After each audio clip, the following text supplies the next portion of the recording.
ду ҷуфти навбате ки дӯстони азиз барои татам мебароянд. Хуррамов паҳлавоне ки либосои сафед ба бар кардааст ва як партофте ки ҳатто 5 сония дар муддати 5 сония тавонист ҳарифашро аз сари роҳ бардорад. Хуррамов хело ҳам ҳунари хуб нишон дод. чӣ тавре дар боло қайд кардем, паҳлавонони узбек хело ҳам таҷрибаи хуби гӯштингириро доранд. бубинед дӯстони азиз, дар муддати 5 сонияе ки танҳо ҳарифаш дасту гиребон гирифт ва худро бар замин дид. Хуррамов хеле худро хуб нишон дод. ҳамон лаҳзае ки дасту гиребонро гирифт ва озодона аз пушти пои ҳариф зарба зад ва пирӯзиро ба даст овард, имтиёзи ҳалолро гирифт ва пирӯз гардид.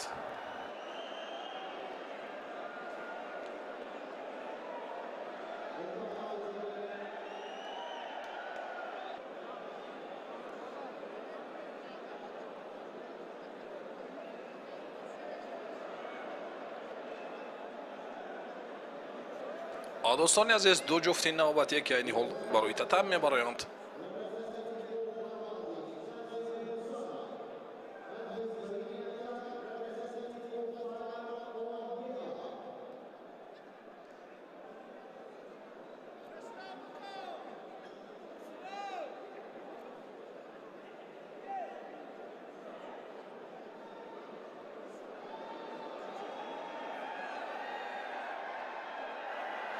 ки яке намояндагӣ мекунад дӯстони азиз. Тайландро либосҳои сабз ба бар кардааст.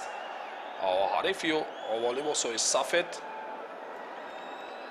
дар ҳоли ҳарду паҳлавонон сабқадро шур мекунанд ки дар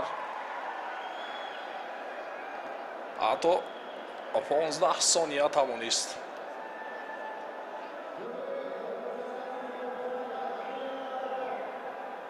паҳлавони либосҳои сабз дошта ҳарифашро шикаст медиҳад. хело ҳам партофти зебо кард.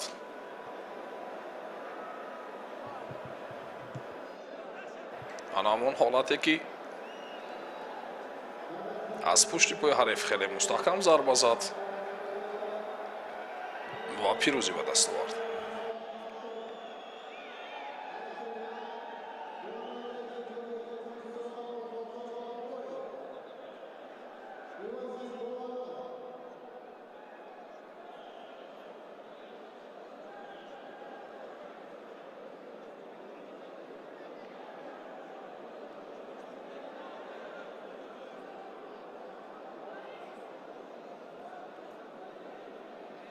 дӯстони азиз, ду ҷуфти навбатие ки айни ҳол барои татами мебароянд.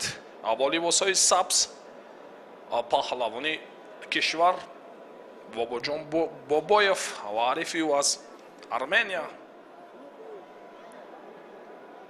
Ҳакоб Аракекян бо либосҳои сафед ҳоло дар кунҷи гилем аст. интизор мешаванд довари марказро ва баъд аз чанд лаҳза сабқадро идома медиҳанд.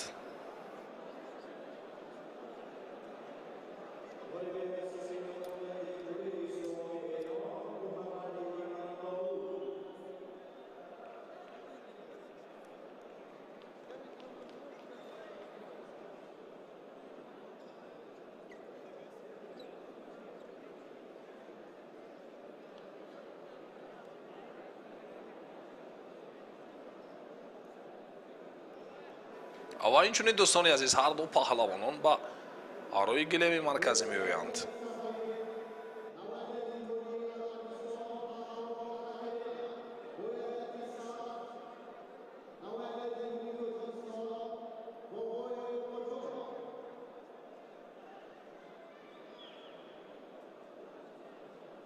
ҳарду паҳлавонон бо адои эҳтиром сабқадро шур мекунанд. 5 дақиқае ки муқаррар гардидааст барои гӯштин гирифтанд барои паҳлавонон ва Бобоҷон Бобоев паҳлавоне ки бо либосҳои сабз ҳоло ба майдон баромадааст ва бо ҳарифи Арменияш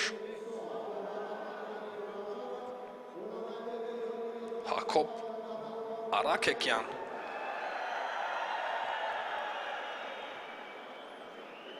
сабхадро идома медиҳад. хеле оромона гӯштин мегиранд ҳар ду паҳлавонон. сараввал Абобоҷон Бобоевро мебояд хеле эҳтиёткорона гӯштин бигирад, зеро бо ҳарифоне ки бори аввал рӯбарӯ мегарданд аз усулу аз ҳаракату аз партофтҳое ки варзишгарон мекунанд бархурдор нестанд. аз ин лиҳоз мебояд хеле эҳтиёткорона гӯштин бигиранд. Абобоҷон Бобоев ва ҳарифаш низ сину солаш каме болотар меистад нисбат ба Абобоҷон Бобоев ва навбати дигар мехоҳад Бобоев бо як даст гирифта партов кунад, вале худро канор мегирад ҳарифи Абобоҷон Бобоев Ҳакоб Аракекян, паҳлавони Армения.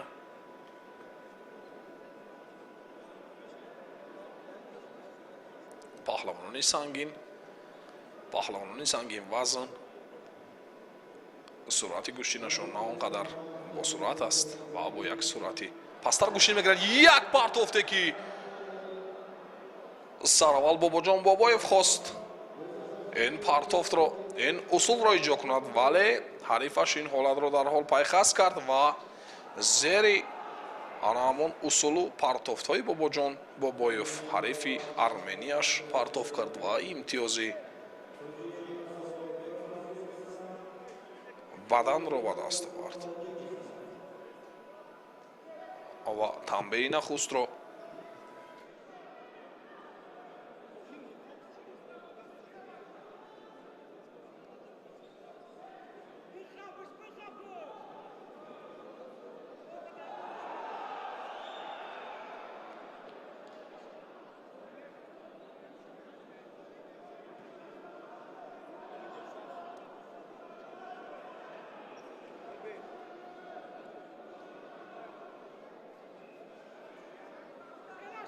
ва идома медиҳам. дӯстони азиз, навбати дигар Бобоҷон Бобоев дасту гиребонро хеле мустаҳкам гирифтааст, фурсат ҷустуҷӯ мекунад барои партов кардан, вале имтиёзи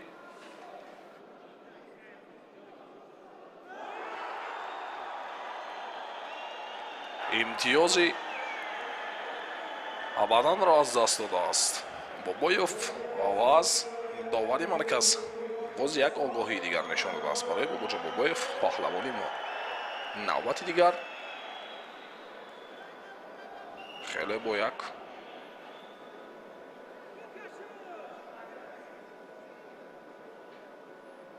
теораи ҷиддӣ ва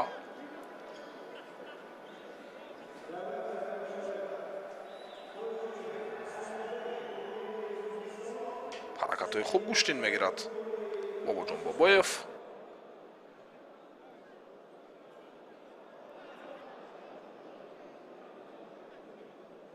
ва навбати дигар Бобоҷон Бобоев хело ҳам ҳаракатҳои худро дигартар кард, вале ҳарифаш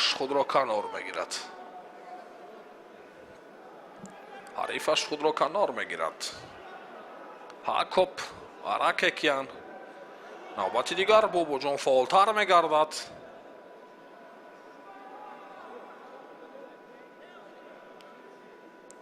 ва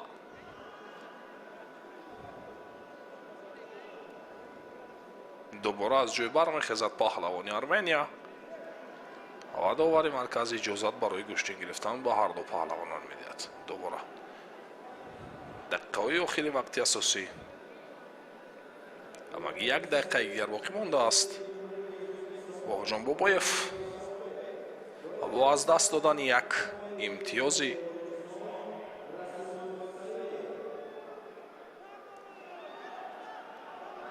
баъдан ро ба бохт дорад. ро мебояд ҳаракатҳояшро каме зиёдтар кунад.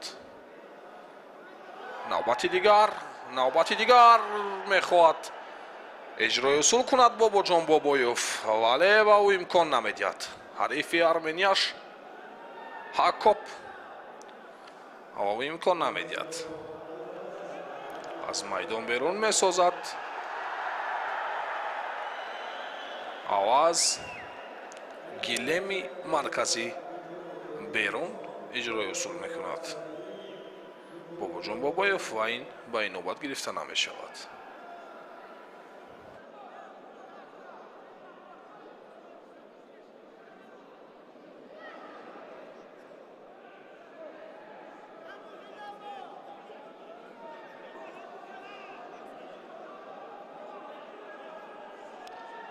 ва инчунин дӯстони азиз 20 сонияи дигар боқӣ мондааст то ба анҷоми ин сабқат.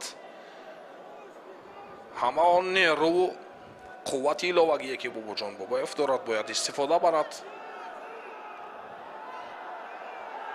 вале дигар қуввааш басандагӣ намекунад барои партов кардан, барои иҷрои усул кардан.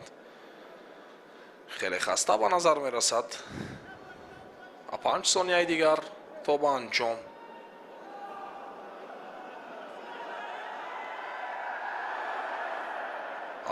ҳамин тавр вақт ба поён мерасад дӯстони азиз. ва ин паҳлавони армения ҳакоп ракекян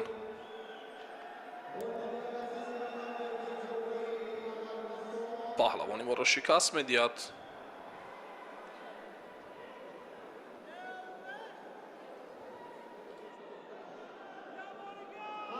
аз ин марҳила ба марҳилаи дигар роҳ хоҳад мегирад.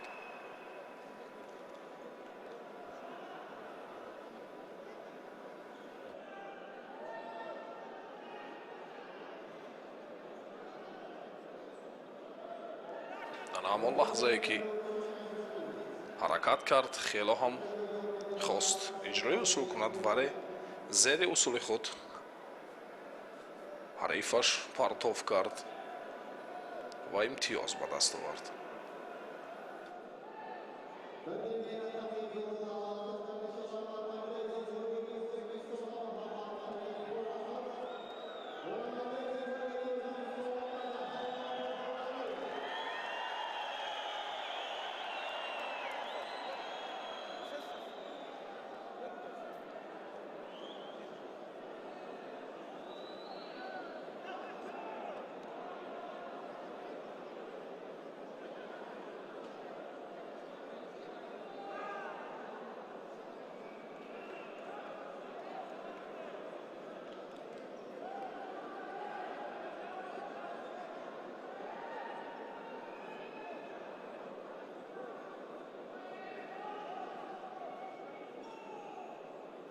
ва дӯстони азиз ду ҷуфти дигаре ки омодагӣ мегиранд барои татаби баромаданд.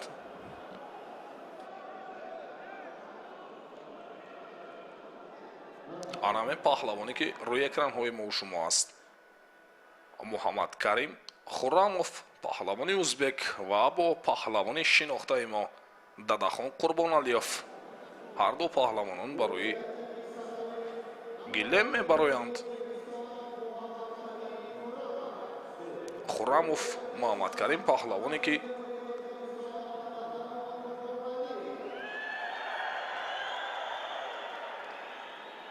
дар марҳилаи аввал паҳлавони ҳиндустон бушан дабҳадиро хеле хуб шикаст дод ва ҳоло бо паҳлавони мо бо паҳлавони бо таҷрибаи мо дадахон қурбоналиёв сабқадор дар марҳилаи дуюми вазни зери ҷамъи 86 кило шурӯъ карданд ва то ҳол мебинем ки кадом натиҷаеро ҳарду ин паҳлавонон нишон медиҳанд ва кадом усулу ҳаракатҳои зебои худро нишон медиҳанд барои мо ва шумо дӯстони азиз.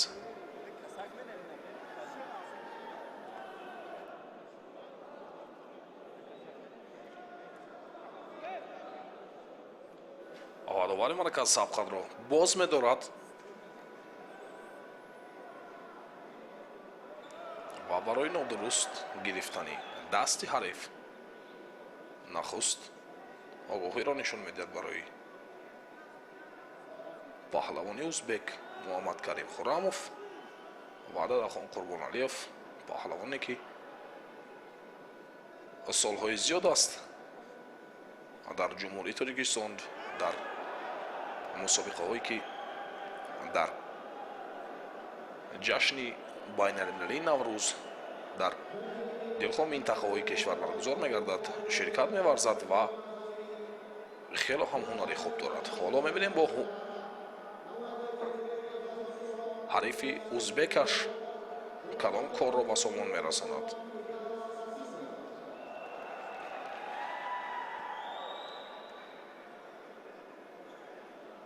дар марҳилаи аввал озод буд Қурбоналиев Дадахон ва дар ин марҳила сабқатро идома медиҳад. интизор мешавад або қаду басти андак аз ҳарифаш поёнтар куштин мегирад Дадахон Қурбоналиев ва аз гилеми марказӣ берун мегарданд ва огоҳии нахустро барои Дадахон Қурбоналиев нишон медиҳад. довари марказ ва сабқат идома меёбад.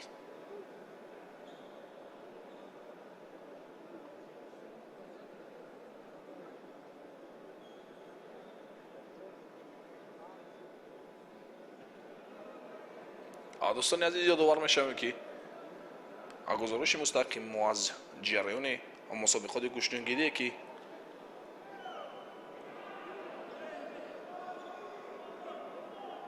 аз чорумин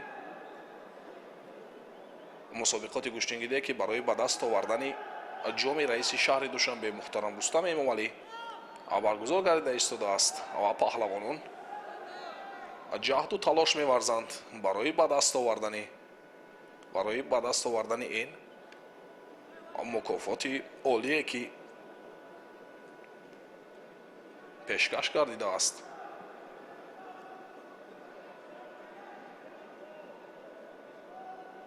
ҳама паҳлавонон қуввоозмоӣ мекунанд барои ба даст овардани ҷоми раиси шаҳри Душанбе муҳтарам Рустам Эмомалӣ.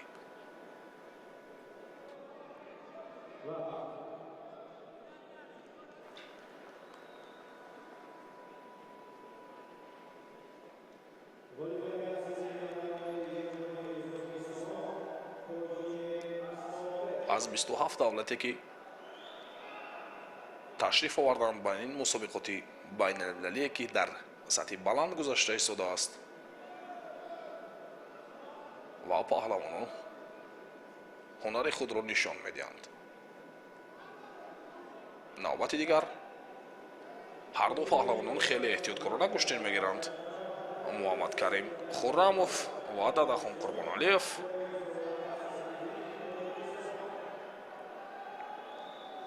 танбеи нахустро нишон медиҳад барои Дадахон Қурбоналиев. довари марказ сину солаш каме болотар меистад нисбат ба паҳлавони узбек.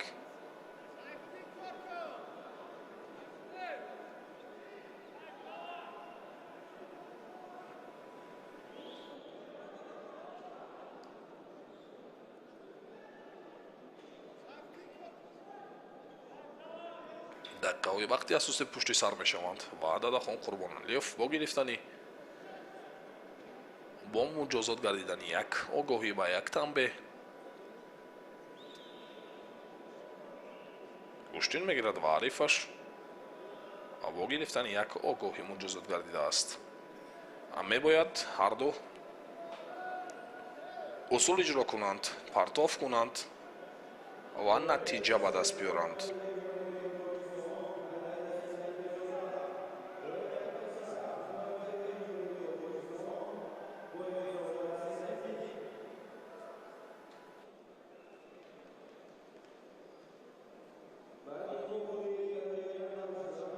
дубора Дадахон Қурбоналиев сабқатро идома медиҳанд. сонияҳои охири вақти асосӣ боқӣ мондааст.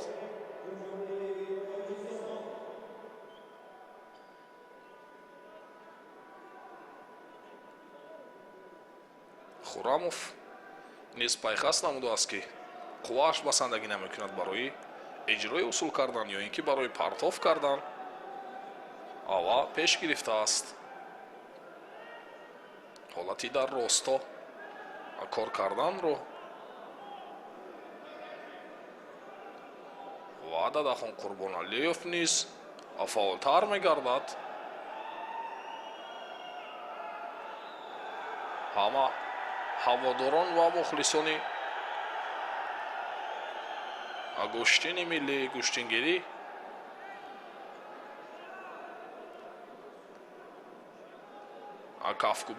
کافکوبی میکنند و برای دستگیری و табашон болида гаштан ташриф оварданд ба ин маҷмӯи варзишии обии қасри тенниси шаҳри душанбе ва инчунин пирӯзӣ насиби паҳлавони узбек хуррамов муҳаммадкарим мегардад ва дадахон қурбоналиев шикаст мехӯрад.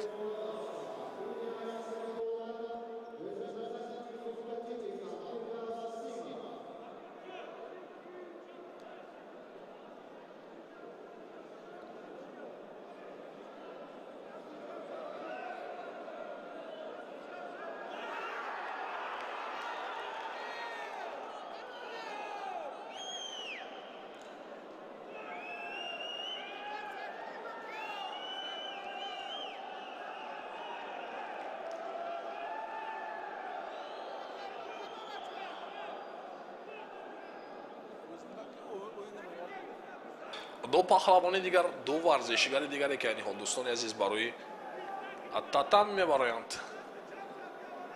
از سراول انتظار میشوند داور مرکز را تا به جای خود حاضر شود و بعدا با لباسهای سبز فردوس نسیموف پهلوانی شناخته کشور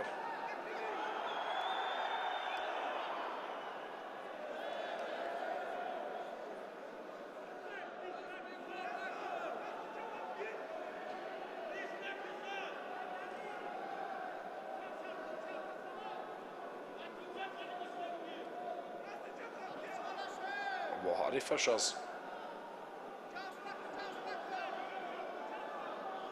قزاقستان کالیدولدا الیاس این پهلوانی که با لباسهای سفید با میدان میبرد.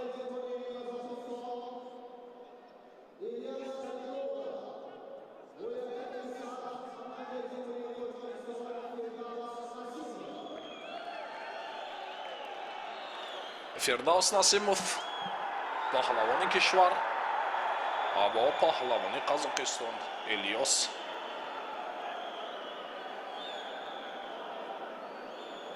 کالیدولدا هر دو پهلوانان صفحه را شروع کردند. فردوس نسیموف در حال هر دو دستی حریف را خیلی مستحکم میگیرد. آن همان اصولی که هر دو دستی حریف را خیلی مستحکم میگیرد و سر کتف می نشیند. دیگر حریفان امکان برای از فردوس نسیموف گریختن را ندارند و حالا هیچ پیشگویی هم نمیکنیم زیرا ورزش است و میبینیم که کدامی از این پهلوانان امتیاز ضروری را میستاند.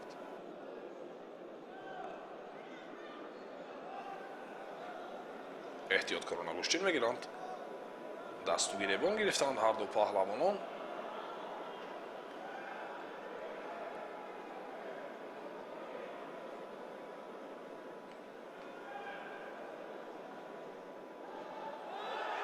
و یک پرتافتی خیلی هم عالی کرد فردوس نسیموف که امتیاز بدن را به دست آورد. فردوس نسیموف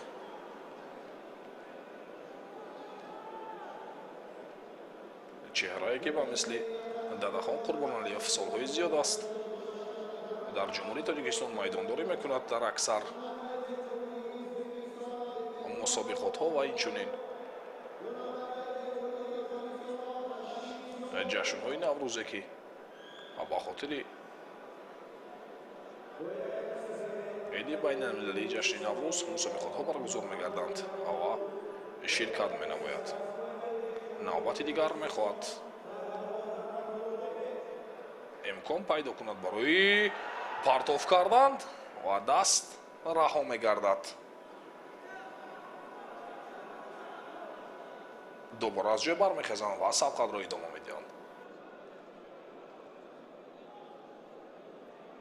ҳарифаш Ильёс паҳлавони Қазоқистон хеле оромона гӯштин мегирад ва сари китф менишинад ва як партофте ки Фирдавс Насимов иҷро мекунад, иҷрои усул мекунад, хеле ҳам хуб иҷро мекунад то ба охир ва довари марказ ҳеҷ имтиёзе нишон намедиҳад. ҳоло ва мунтазир мешавад ҳалномаи доварони марказро. худ ҳеҷ чизро пайхаст накардааст Ильёс, паҳлавоне ки либосҳои сафед бавар кардааст. биёед бори дигар таваҷҷӯҳ мекунем ба ин ҳолат. сараввал партов кард Ильёс ва Фирдавс Насимов ҳаракат кард, вале фикр мекунам ин имтиёзи паҳлӯ аст. хело ҳам сари вақти иҷро кард ва дубора аз ҷой бархест Ильёс ва Фирдавс Насимов. ҳаминтар дӯстони азиз, пирӯзӣ насиби Фирдавс Насимов мегардад ва Фирдавс аз ин марҳила ба марҳилаи дигар охар мегирад.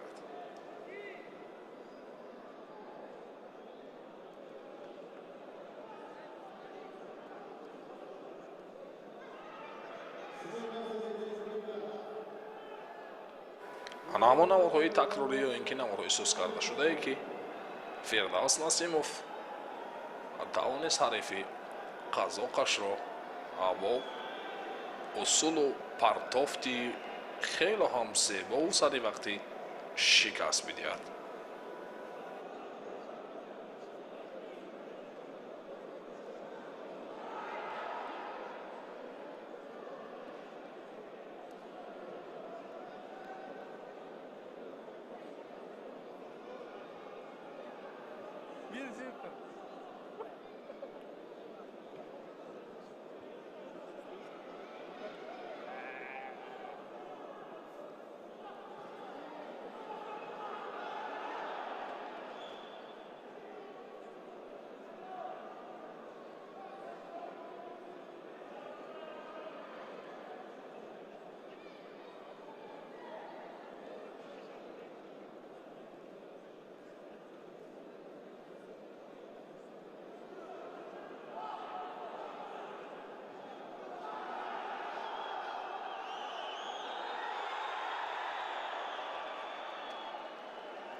ва дӯстони азиз, ду ҷуфти навбатие ки айни ҳол омодагӣ мегиранд барои ба рӯи гилем баромаданд.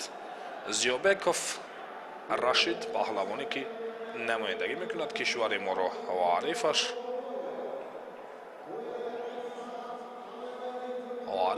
Олтибоев, Бекмурод Олтибоев, паҳлавоне ки бо либосҳои сафед ба майдон баромадааст ва ҳарду паҳлавонон бо адои эҳтиром сабқатро шурӯъ карданд.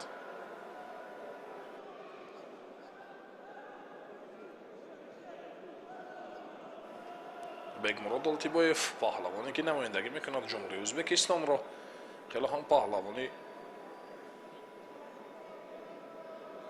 бо таҷрибаи ӯзбек бо паҳлавони мо Зиёбеков Рашид сабқатро ҳарду шурӯъ карданд. Бекмурод дастро хеле мустаҳкам мегирад, вале Рашид Зиёбеков аз гилеми марказӣ берун мегардад. ва дубора довари марказ ба ҳарду паҳлавон иҷозат барои гӯштин гирифтан медиҳад.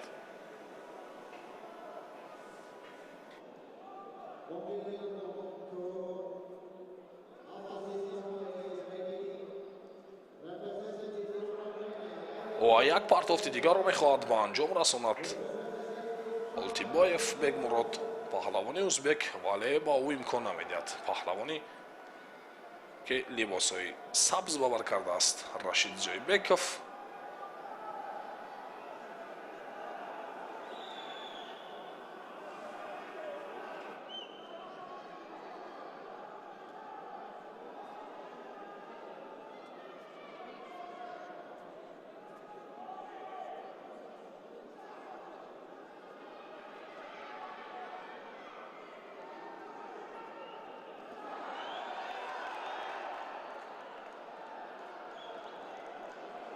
ава дӯстони азиз, дубора Олтибоев Бекмурод хост як партофти дигарро ба анҷом расонад, ки ава ин имкон надод паҳлавони мо Зиёибеков Рашид.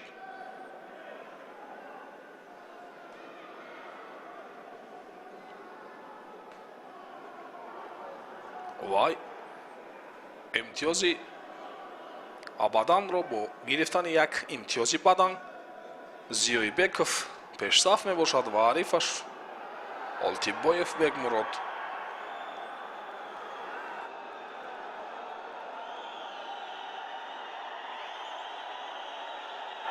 ҳоло гӯштин мегиранд. або садоҳои баланди ҳаводорон ва дӯстдорони гӯштини миллии гӯштингирӣ ва паҳлавонон идомаи набард мекунанд.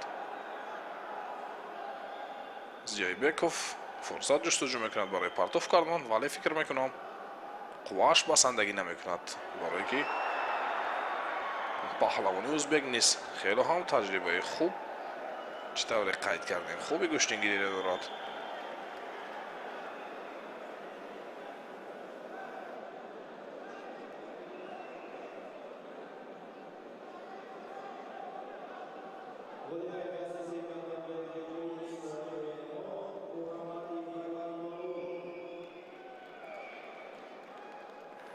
навбати дигар Зиёибеков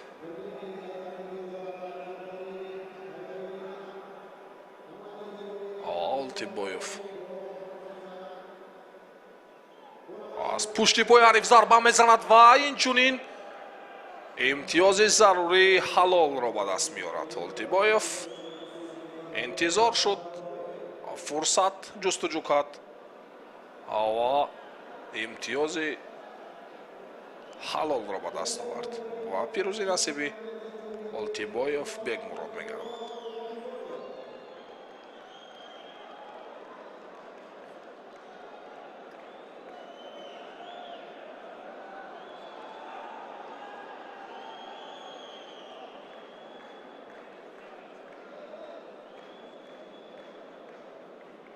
ана ҳамон лаҳзае ки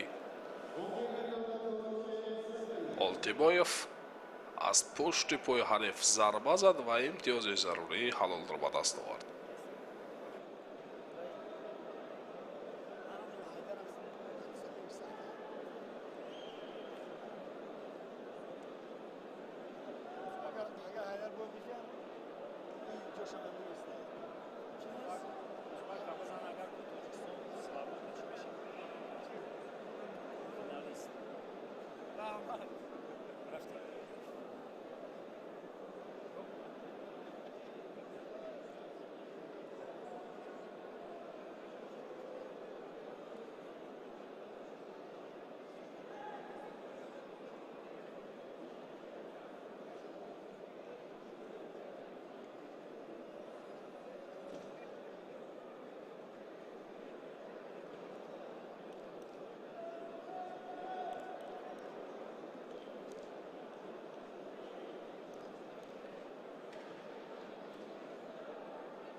ова ду ҷуфти дигаре ки дӯстони азиз барои татами мебароянд.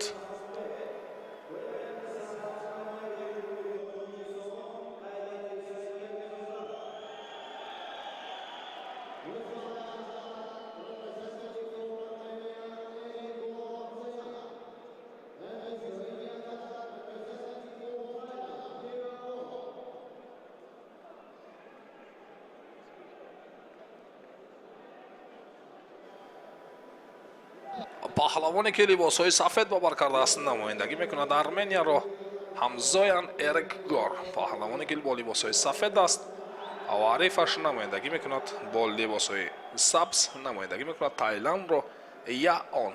паҳлавоне ки дарҳол сабқатро шурӯъ мекунад.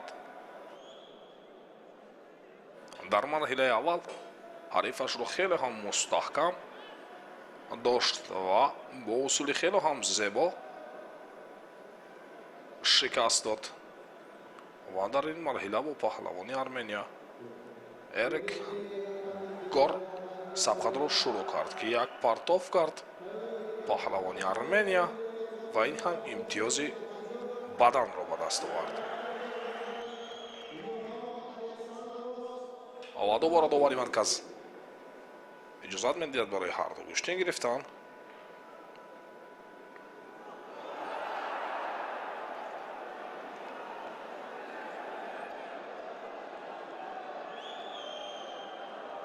ва паҳлавони Тайланд Яон интизор мешавад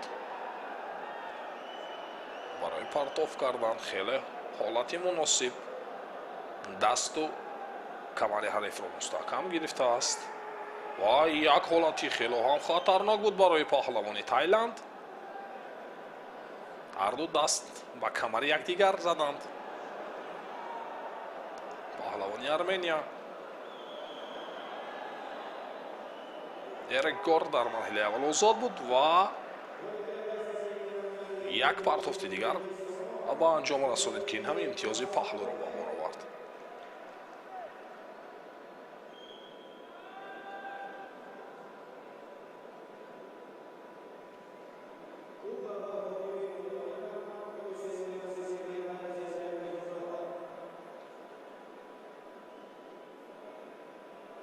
яке аз ин паҳлавононро дар марҳилаи баъди паҳлавони узбек ва як партофте ки ҳеҷ интизор набуд паҳлавони Армения ва ин паҳлавони Тайланд Яон хеле ҳам усули хуб кард, партофти хуб кард ва пирӯзӣ ба даст овард. ва ҳоло каме лад бардоштааст паҳлавони Армения Эрик Гор. каме бо духтур ниёз дорад.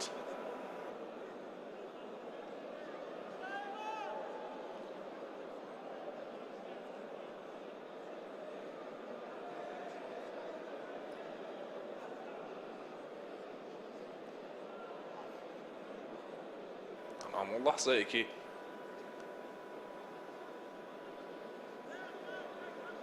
бо вазнаш дар болои ҳариф меғалтад паҳлавони Тайланд ва лад мебардорад.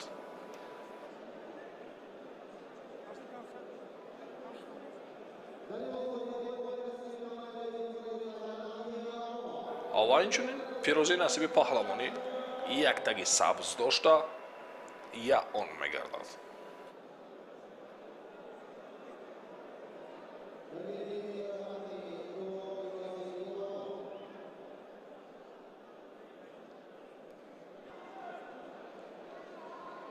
ва ҳамин тавр дӯстони азиз ду ҷуфти навбатие ки барои рахси пор мегарданд барои гилеми марказ. Хуршед Маҷидов паҳлавоне ки либосҳои сафед ба бар кардааст ва ҳарифи ӯ паҳлавони Гретсия Александрос Котанидис паҳлавоне ки бо либосҳои сабз ба майдон баромадааст.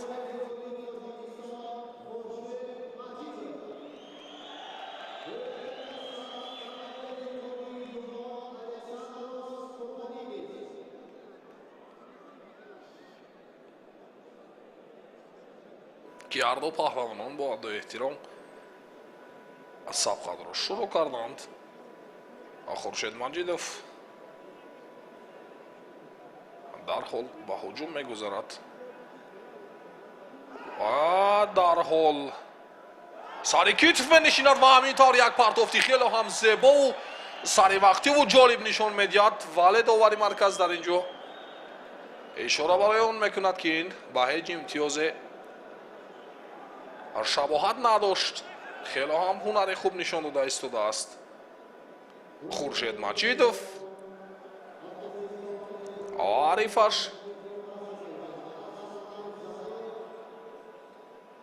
Александрос Котанидис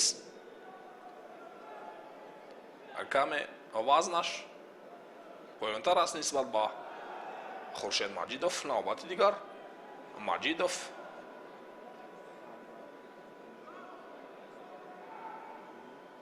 фурсат ҷустуҷӯ мекунанд барои партов кардан.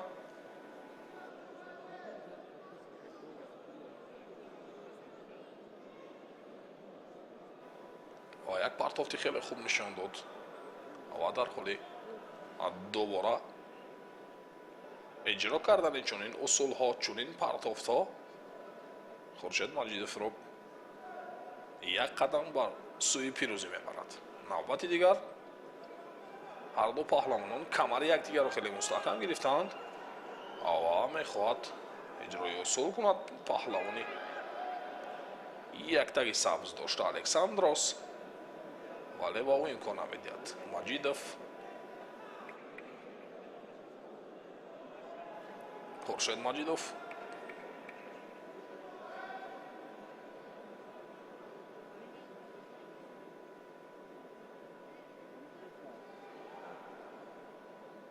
навбати дигар дасту гиревонро хеле мустаҳкам гирифтааст.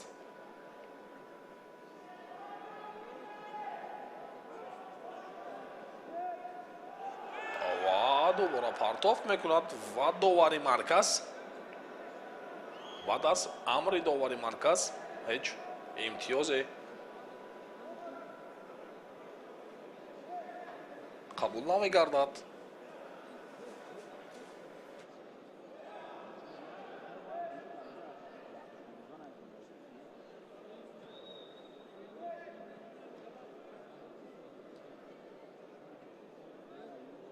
ва идома медиҳад Хуршед Маҷидов як партофти хеле хуб нишон дод ва дар ҳоли дубора партоф кардан бо чунин усулҳо оро як қадам ба пирӯзӣ мебарад. Александрос ин паҳлавоне ки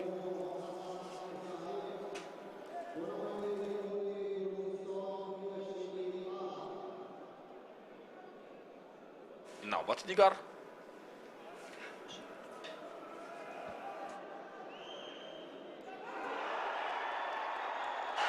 ҳамин тавр дӯстони азиз як партофти саривақтӣ, партофти хеле ҳам ҷаззобу диданӣ буд ки Хуршед Маҷидов партоф кард ва пирӯзиро ба даст овард. хеле ҳам ҳунари хуб нишон дод.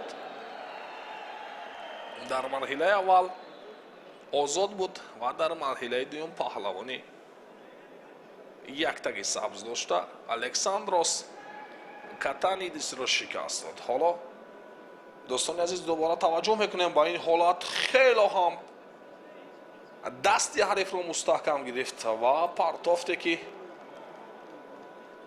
учиматаро дар сатҳи олӣ иҷро кард ва ин партоф ӯро ба пирӯзӣ бурд.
ва дӯстони азиз ду ҷуфти навбатие ки айни ҳол барои татами ворид мегарданд. яке намояндагӣ мекунад Озарбойҷонро Мирзаев Аслан, намояндаи Озарбойҷон ва Арифиё аз Гурҷистон Гнигарашвили, Гвиняшвили, Апата паҳлавоне ки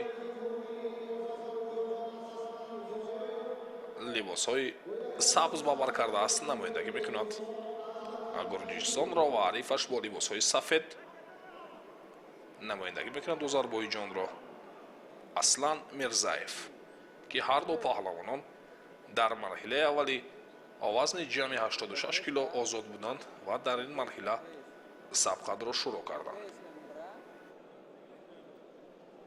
Мирзаев Аслан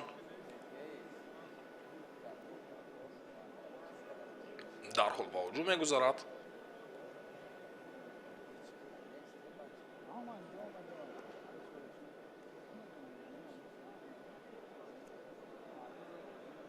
чеҳраҳои ҷадид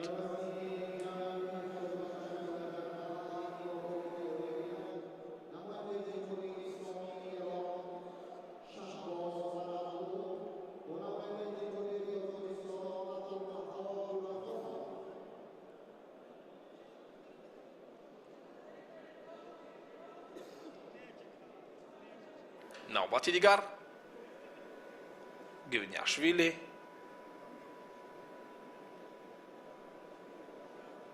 хеле мустаҳкам мегирад гиребони ҳарифро ва фурсат ҷустуҷӯ мекунад барои партов кардан. ва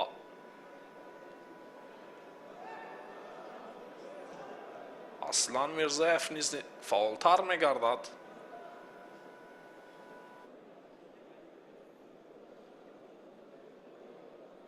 мехоҳад иҷрои усул кунад.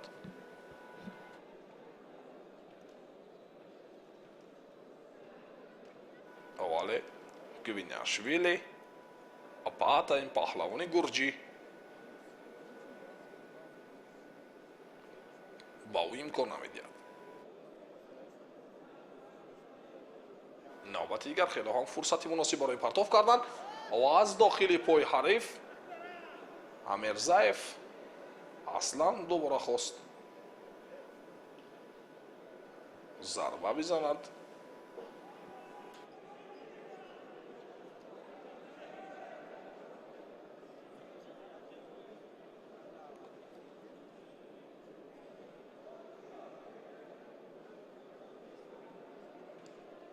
вале фурсат намешавад барои ӯ. то ҳол ҳеҷ имтиёз ва муҷозот нишон надоданд довари марказ барои ҳар ду паҳлавон.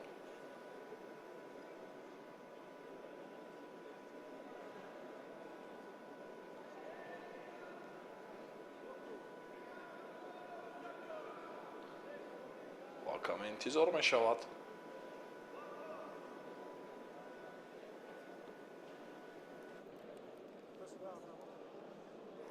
паҳлавони Озарбойҷон Аслан Мирзаев каме ба духтур ниёз дорад ва ҳарифашро интизор мешавад. Гвиняшвили паата паҳлавони гурҷӣ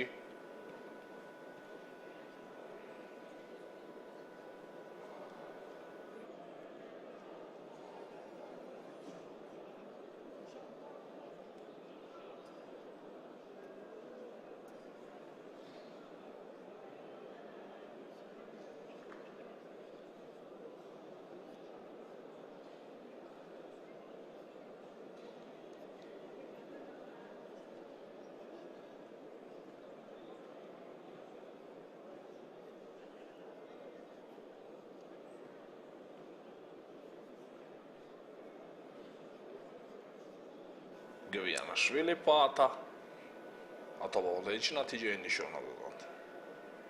ава дӯстони азиз, паҳлавононе ки аз 27 давлати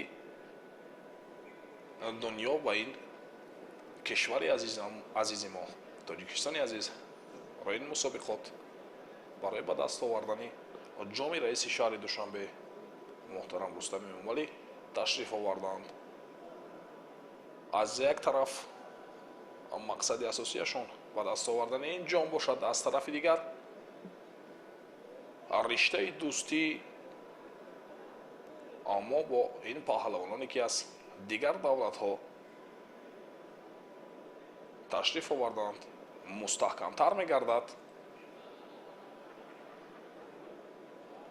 дубора Аслан Мирзаев барои гилем бармегардад ва доварони кунҷӣ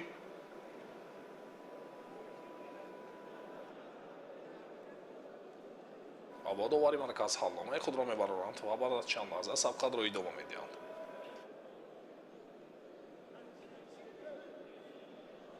ва ҳамин тавр сабқат идома меёбад.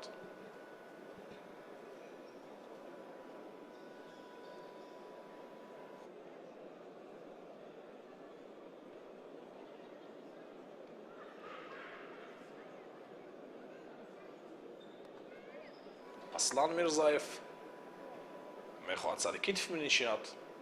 Олег Григорашвили апоата ҳар ду паҳлавонон якзел гӯштин мегиранд. қувваҳои ҳар ду паҳлавонон баробар аст.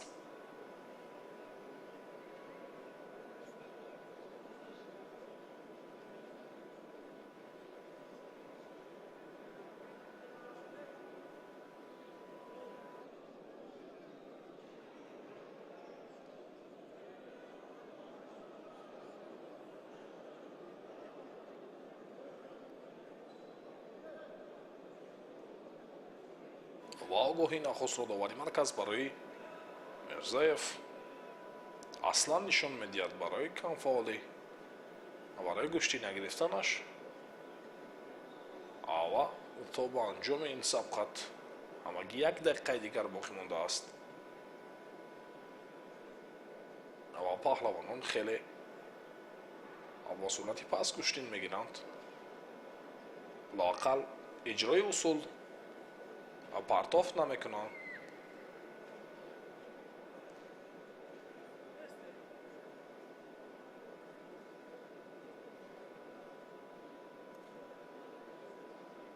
Гвиняшвили Паата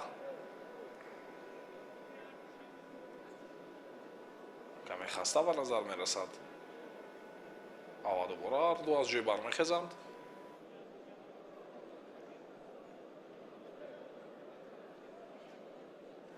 сабқатро идома медиҳанд. ва як бори дигар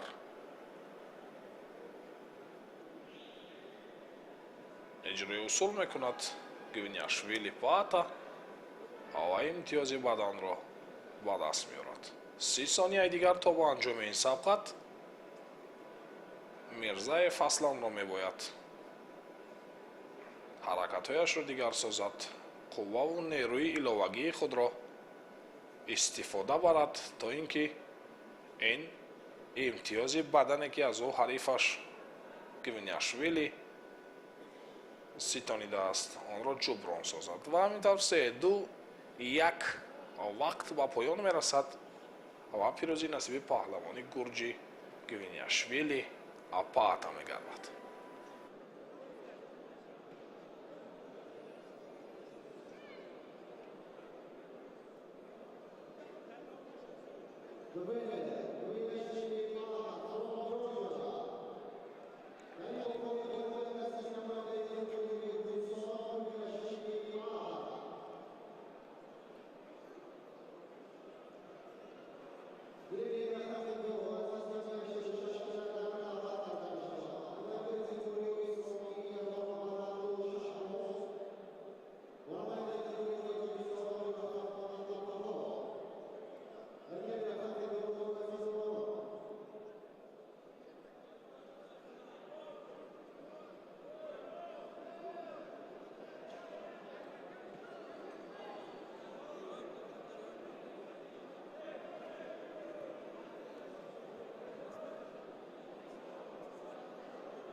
Let's go.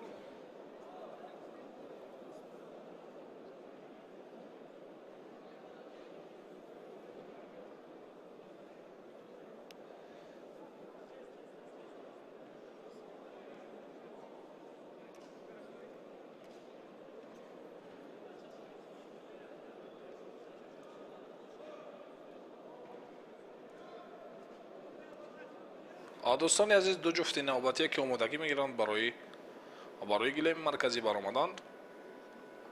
آوران لو شاهبوز پهلوانی که نمایندگی میکند ایران را аварифаш ҷурахонов абдулқаҳҳор паҳлавони кишвари мо абдулқаҳҳор ҷурахонов бо либосҳои сабз ба майдон мебарояд ва варзишгари аз ҷумлаи исломи эрон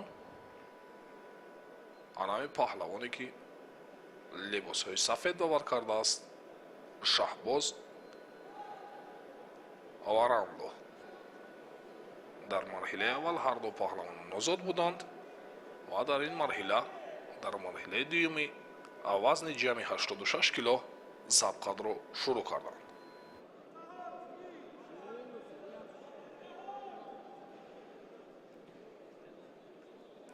абдулқаҳҳор ҷурахонов дар ҳол ба ҳуҷум мегузарад, дасту гиребонро хеле мустаҳкам мегирад, фурсат ҷустуҷӯ мекунад барои партов кардан, вале ҳарифаш низ бо ҳаракатҳои худ ба ӯ имкон намедиҳад барои иҷрои усул кардан ва хеле эҳтиёткорона гӯштин мегирад.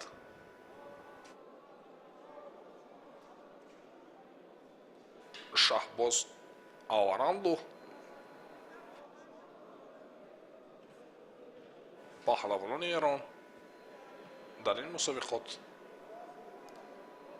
хеле ҳам ҳунари хуб нишон доданд ва ҳоло низ мебинем ки шаҳбоз аваранло кадом ҳунару истеъдоди худро нишон медиҳад дар рӯбарои паҳлавони мо абдулқаҳҳор ҷурахонов.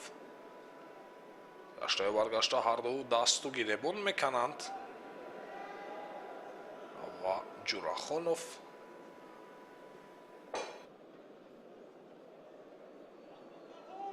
каме пояш лаб мебардорад.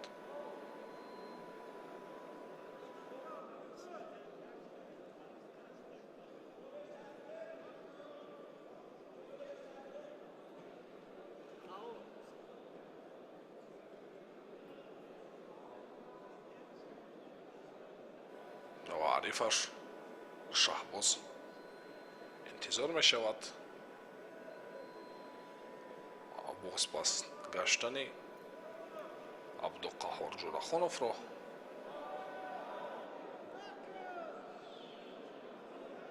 ва биёед таваҷҷӯҳ мекунем ба он ҳолате ки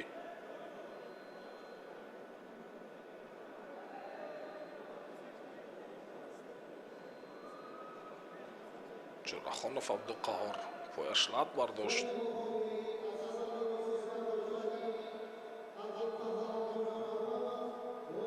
ва бо сабаби дубора бозпас нагаштан ба рӯи гилем пирӯзӣ насиби паҳлавони эрон шаҳбоз варанло мегардад.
ва дӯстони азиз, ду ҷуфти навбатие ки барои татам мебароянд бо либосҳои сафед паҳлавони Армения Ҳакоп Аракекян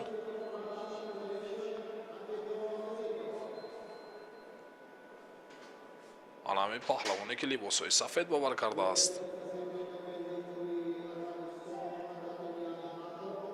و حریفش نمایندگی میکند فدراسیون روسیه را зарипов амирҷон ки ҳар ду паҳлавонон сабқатро шурӯъ карданд. ҳаккоп дар ҳол ба ҳуҷум мегузарад ва имтиёзи баданро довари марказ барои ӯ нишон медиҳад. дар марҳилаи аввал ҳаккоп ракекян паҳлавони мо бобоҷон бобоевро шикаст дод ва дар марҳилаи дуюми вазни ҷамъи 86 кило бо паҳлавони федератсияи русия амирҷон зарипов идомаи набард дорад.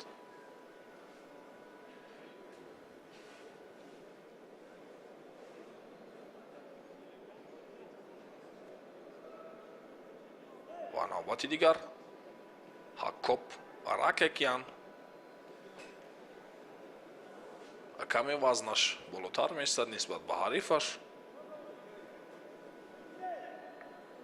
ва довари марказ огоҳии нахустро ба паҳлавони армения нишон медиҳад. як ҳолати хело ҳам хуб буд барои эҷрои усул кардан, барои партов кардан, вале ин ҳолат бартараф мегардад.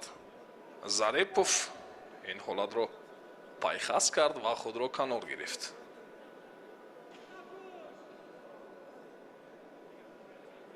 навбати дигар ҳаккоп дасту гиребонро хеле мустаҳкам гирифтааст. фурсат ҷустуҷӯ дорад барои дубора партов кардан. ҳарду як зайл дасту гиребон гирифтанд ва зарипов амирҷон қуввааш басандагӣ намекунад барои партов кардан, барои иҷрои усул. ва ҳаккоп интизор мешавад.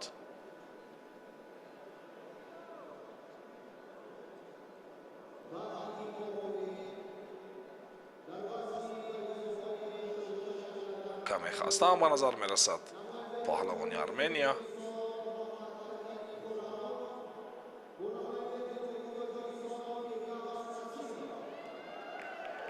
ва навбати дигар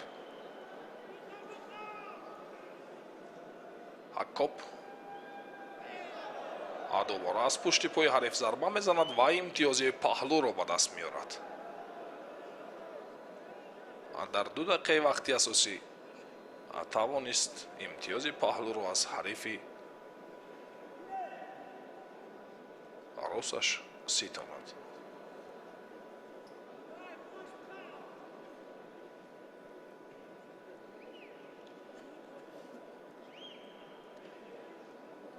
ава амирҷон зариповро мебояд дар ин дақиқаҳои боқӣ монда ҳаракату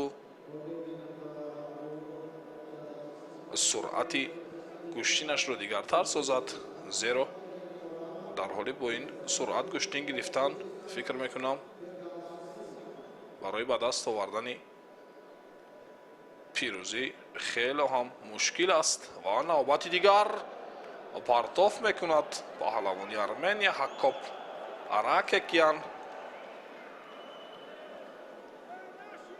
ва ин ҳолат имтиёзи ҳалолро бо ин партов нишон медиҳад. довари марказ ва пирӯзӣ насиби паҳлавони яктаги сафед дошта ҳаккоп ракекян мегардад.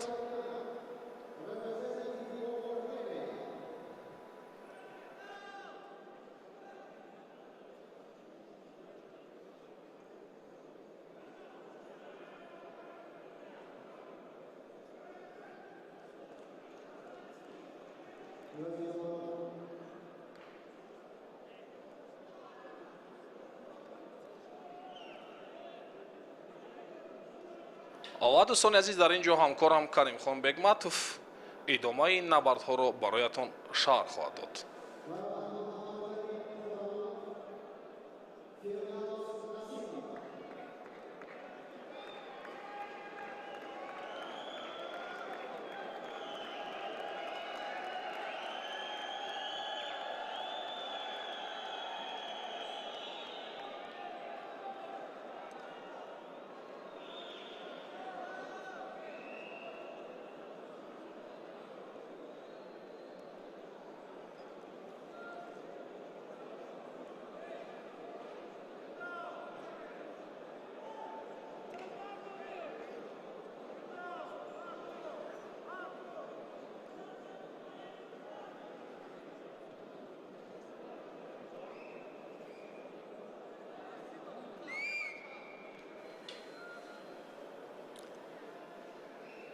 با عرض سلام و وقت بخیر هواداران و علاقمندان به گوشتین سنتی تاجیکان گوشتینگیری گزارش مستقیم ما از جریان رقابت‌های مسابقات بین المللی گوشتینگیری برای دریافت جام رئیس شهر دوشنبه منظور شما می‌گردد. این هم چهارمین مرحله از این مسابقات با نفوذ است که در آستانه تجلیل جشن نوروز بین المللی منظور شما می‌گردد. فردوس نسیموف با یک تک سبز هست. او در برابر پهلوان ناماشنا و آنی که نسبتاً با فردوس قامت بلندتر دارد محمد کریم خرموف ورزشگر ازبکستانی که در دور اول بر بوشن دبحت از هندوستان دست بالا شده بود، در دور دوم بر قربان علیف داداخان پیروز شد و اکنون با فردوس نسیموف یک ورزشکار پرتابگر یعنی پرتاب‌های سر شانه بسیار جذاب دارد فردوس نسیموف و ببینیم آیا آن قدرت و توان و آن فن و ترفندی که در عین اجرای پرتاب‌های جذاب دارد آن را توان استفاده کردن در برابر خرموف دارد یا نه. با هر حال وقت نشان خواهد داد. یادآور میشم که خرموف از زمره پهلوانانی که در فصل‌های جودای جهانی اشتراک کرده است، یعنی یک پهلوانی سطح بین الملل است. ببینید چگونه حمله که با اجرا رسانید به سمت راست، اما فردوس نسیموف هم توان زیدی عملکرد حریف را به کار برد و با این وسیله توانست از چنگ حریف رها شود. در جست نوبتی ببینیم آیا اتفاق میافتد یا نه، اما اتفاق نیفتاد. و یادآور میشم دوستان عزیز که هر یک داوری که داوری میکنند داوران درجه بین المللی هستند، چون مسابقات بین المللی هست. از این لحاظ داوران درجه بین المللی از فدراسیون جهانی گوشتینگیری به تاجیکستان تشریف آوردند، چی از عربستان سعودی، چی از کویت، از ازبکستان، از هندوستان، از ایران و از دیگر کشورها، از ایتالیا و از کشورهای مختلفی که حدود 30 کشور با این مسابقات دعوت شده بودند. اکثریت آنها نماینده های خود را فرستادند، یعنی حدود 27 کشوری که اشتراک دارند نماینده هایشان امروز آنچنان که شاهد شدیم از شکل و شیوه گوشتین ملی ما با خوبی برخوردار هستند و دیدیم که چگونه از صنعت کشتی تاجیک استفاده میبرند و میان پهلوانان تاجیکستان و ازبکستان که یک سنت قدیمی گوشتینگیری هست دوستان عزیز، در زمان شوروی هم در اوج بود. پهلوانان ما با ازبکستان می رفتند و ازبکستانی ها با ما می آمدند. یک سنتی که واقعا در آن زمان هم گوشتینگیری را در تاجیکستان و این کشور دوست و برادر همسایه ازبکستان بسیار رواج و رونق داده بود و این سنت قدیمی هم امروز به نسل‌های خوش‌طالع دوران صاحب استقلالی رسیده است و با هدایت و دستگیری‌های پیوسته پیشوای معظم ملت محترم امام علی رحمان و همچنین رئیس محترم شهر دوشنبه رستم امام علی، امروز که گوشتین ملی ما سطح بین المللی گرفته است، شکوه و عظمت آن را بار دیگر احساس میکنیم، مشاهده میکنیم و جهانیان هم امروز شکوه و عظمت گوشتینگیری، این گوشتین قدیمی سنتی تاجیکان را احساس کردند، دیدند و امروز در عین تنفس و در زمانی که رسمی افتتاح یا مراسم گشوده شوی مسابقات برگزار میشد، آنچنان که تماشا میکردیم مهمانان واقعا با یک نگاه دیگر، با یک توجه ویژه به مراسم گشوده شوی توجه میکردند، عکس میگرفتند، با تلفن همراه خود ثبت ویدیو میکردند و از این برمی آمد که واقعا آنها امروز از برگزاری و پرتاب سر شانه ورزشگر ازبکستان خرموف خوشبختانه هیچ اتفاقی نیفتاد برای فردوس نسیموف و برپا شدن یک مراسم واقعا با شکوه افتتاحیه یا همان مراسم کشادشهری امروز یک بار دیگر به جهانیان ثابت نمودیم که واقعا ما در ورزش های اجدادی هم امروز توجه ویژه داریم و این جنبه تشویقات واقعا برای یک کشور ورزشی بودن تاجیکستان هم مساعدت میکند و همچنین در برابر این برای با جهانیان از عرف و عادت و همان عنعنه‌های قدیمی و واقعا شایسته تحسین تاجیکان با این وسیله معرفی کردن توانستن دستاندرکاران هم دوستان عزیز امروز ما این چیز رو مشاهده کردیم و کلی اکثریت حاضرین یا تماشاچیان که در این محل برگزاری مسابقات مجمع با شکوه ورزشی قصر تنیس و ورزش آبی شهر دوشنبه امروز یک رویداد مهم تاریخی گشتن ملی گشتنگیری را مشاهده کردم و فردوس نسیموف یک تنبیه دادند دوستان عزیز با دلیل اینکه یکم اشتباهات در عین رقابت دیده میشد.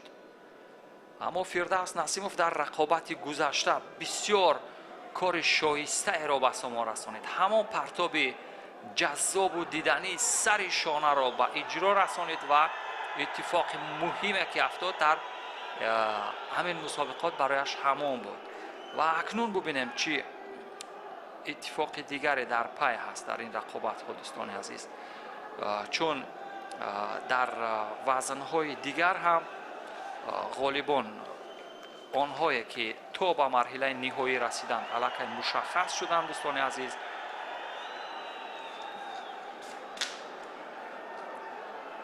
یعنی چند رقابت دیگر در مرحله مقدماتی در میان سنگین وزنها را تماشا میکنیم و بعد از آن به فینال میرویم، جایی که خوشطالعان آنهایی که واقعا در این رقابت ها بخت برایشان خندید، آنهایی که شانسشان بالا شد، بالا گرفت و طالعشان بلندی کرد، در فینال رقابت میکنند. فردوس نسیموف در حال اجرای اصول یکم ایست دارد، یعنی توقف دیده می شود. داوران چه قضاوت میکنند؟ یک آگاهی، یک تنبیه دارد فردوس نسیموف. در صورت تکرار شدن احتمال اخراج شدن هست. داوری از سمت راست تصویر از عربستان سعودی هست، داوران دیگر هم از ترکمنستان و همچنین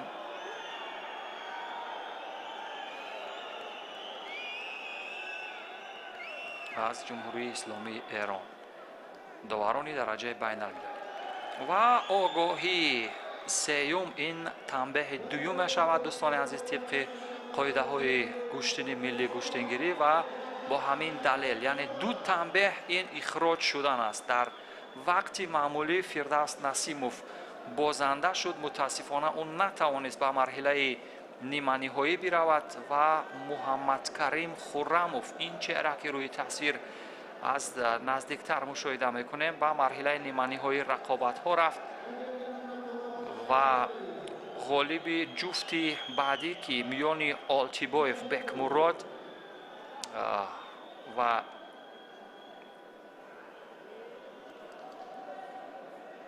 یا آن صورت میگیرد، یک رقابت مشخص خواهد شد. داوران اکنون میدان را ترک خواهند گفت و داوران دیگر به صحنه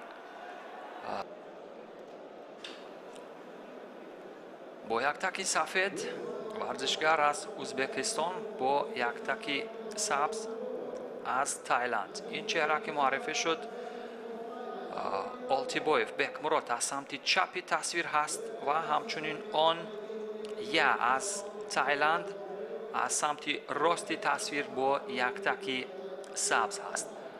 امروز در رقابت های مقدماتی یا آن هم بسیار ماهرانه هنرنمایی کرد. در مرحله گذشته رقابت ها آنچنان که مشاهده کردیم در برابر ورزشگری ارمنستان اریک گار ҳамзаян бисёр бо қудрату тавоноӣ рақобат кард ки ҳарифи ӯ осеб дид ва дигар осебаш ба назар мерасид ки ҷиддитар буд, натавонист идома бидиҳад. ва варзишгароне ки дар дастаи вазни ба изофаи 86 килограмм рақобат мекунанд, дӯстони азиз, ёдовар мешавем ки онҳо аксаран вазнашон аз 100 килограмм боло ҳаст, яъне ба изофаи 100 килограмм ҳастанд, чун аз рӯи расмиёт дар ин мусобиқот дар дастаи вазни ба изофаи 86 килограмм, яъне ба таъбири дигар дар дастаи ҷамъи 86 килограмм рақобат мекунанд,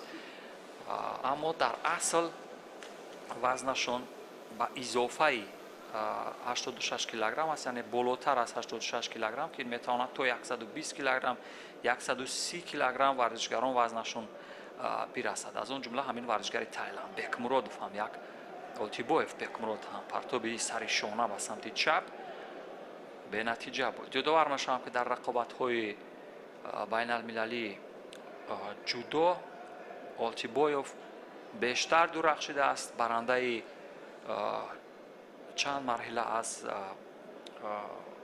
медалҳои биринҷӣ ва нуқра ҳаст дар фаслҳои мусобиқоти ҷудои ҷаҳонӣ ва шинохти хубе ҳам аз паҳлавонони тоҷикистонӣ дорад, чун дар чанд марҳила аз рақобатҳои ҷоми президенти ҷумҳурии Тоҷикистон ҳам иштирок карда буд ва ҳамчунин дар рақобатҳои байналмилалӣ солҳои гузаштаи ҷоми раиси шаҳри Душанбе ҳам иштирок карда буд ва яке аз ҳарифони азалии ӯ ё ҳарифи бисёр қавӣ ва сарсахти ӯ Теймур Раҳимов аст ки борҳо Бекмуродро шикаст додааст ва Бекмурод ҳам дар баробари ин дар баробари ҳарифони аз Тоҷикистон ҳам дастболо шудааст, яъне ӯ низ ҳарифи дасту побастае нест, як варзишгаре бо истеъдод ҳаст.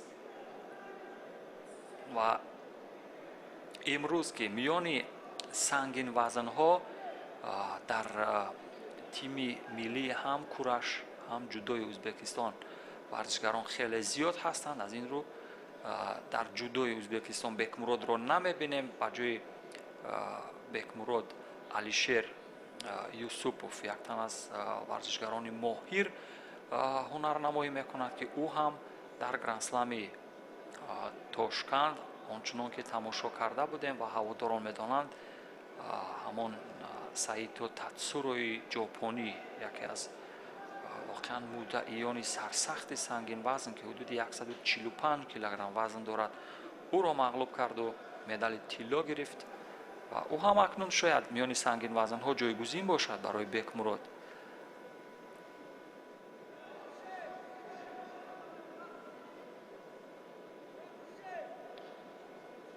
ва таи чанд рақобатҳои байналмилалӣ ҷудо ва партоби сари шонаи Бекмурод ба ин тартиб як имтиёзи комили ҳалолро ба армоғон меоварад. хеле олӣ. Олтибоев Бекмурод паҳлавони ҷавони ӯзбекистонӣ ба самти чап иҷрои усул кард ва дасташ ҳам ба сифати ғолиб боло мешавад. ӯ ба марҳилаи ниманиҳоӣ меравад. дар баробари ҳарифаш аз кишвари худаш рақобат мекунад. Муҳаммадкарим Хуррамов бо Бекмурод дар марҳилаи ниманиҳоӣ рӯбаро мешавад. бубинед чӣ гуна ҷазобтарин усулҳои гӯштини миллии гӯштингирӣ ба ин шева ба иҷро даромад. дар санъати куштӣ бандҳои фохиро ба ин тартиб иҷро кардан ба бинанда ҳузуру ҳаловат мебахшад. ин ҳам таъбире аз абьёти классикон аз Саъдӣ буд ки инҷо зикрашро кардем. Хуршед Маҷидов ба саҳнаи рақобат мебарояд. хуршеде ки дар якқадамии дигар барои расидан ба марҳилаи ниманиҳоӣ ҳаст. хуршед Маҷидов паҳлавони номошнои тоҷик аз самти чапи тасвир ба саҳнаи рақобат мебарояд. ба болои гилем ҳозир мешавад ва Хуршед Маҷидов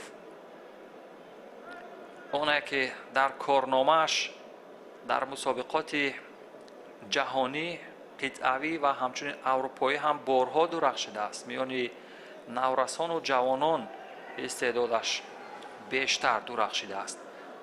хуршед маҷидов дар баробари ҳамоварде аз гурҷистон қарор мегирад.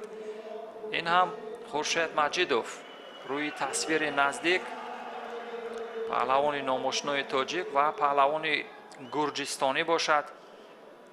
нисбатан вазнаш сабуктар аст дар қиёс бо вазни хуршед маҷидов. пата гвиняшвили варзишгари гурҷистонӣ ки бо яктаки сабз ҳаст.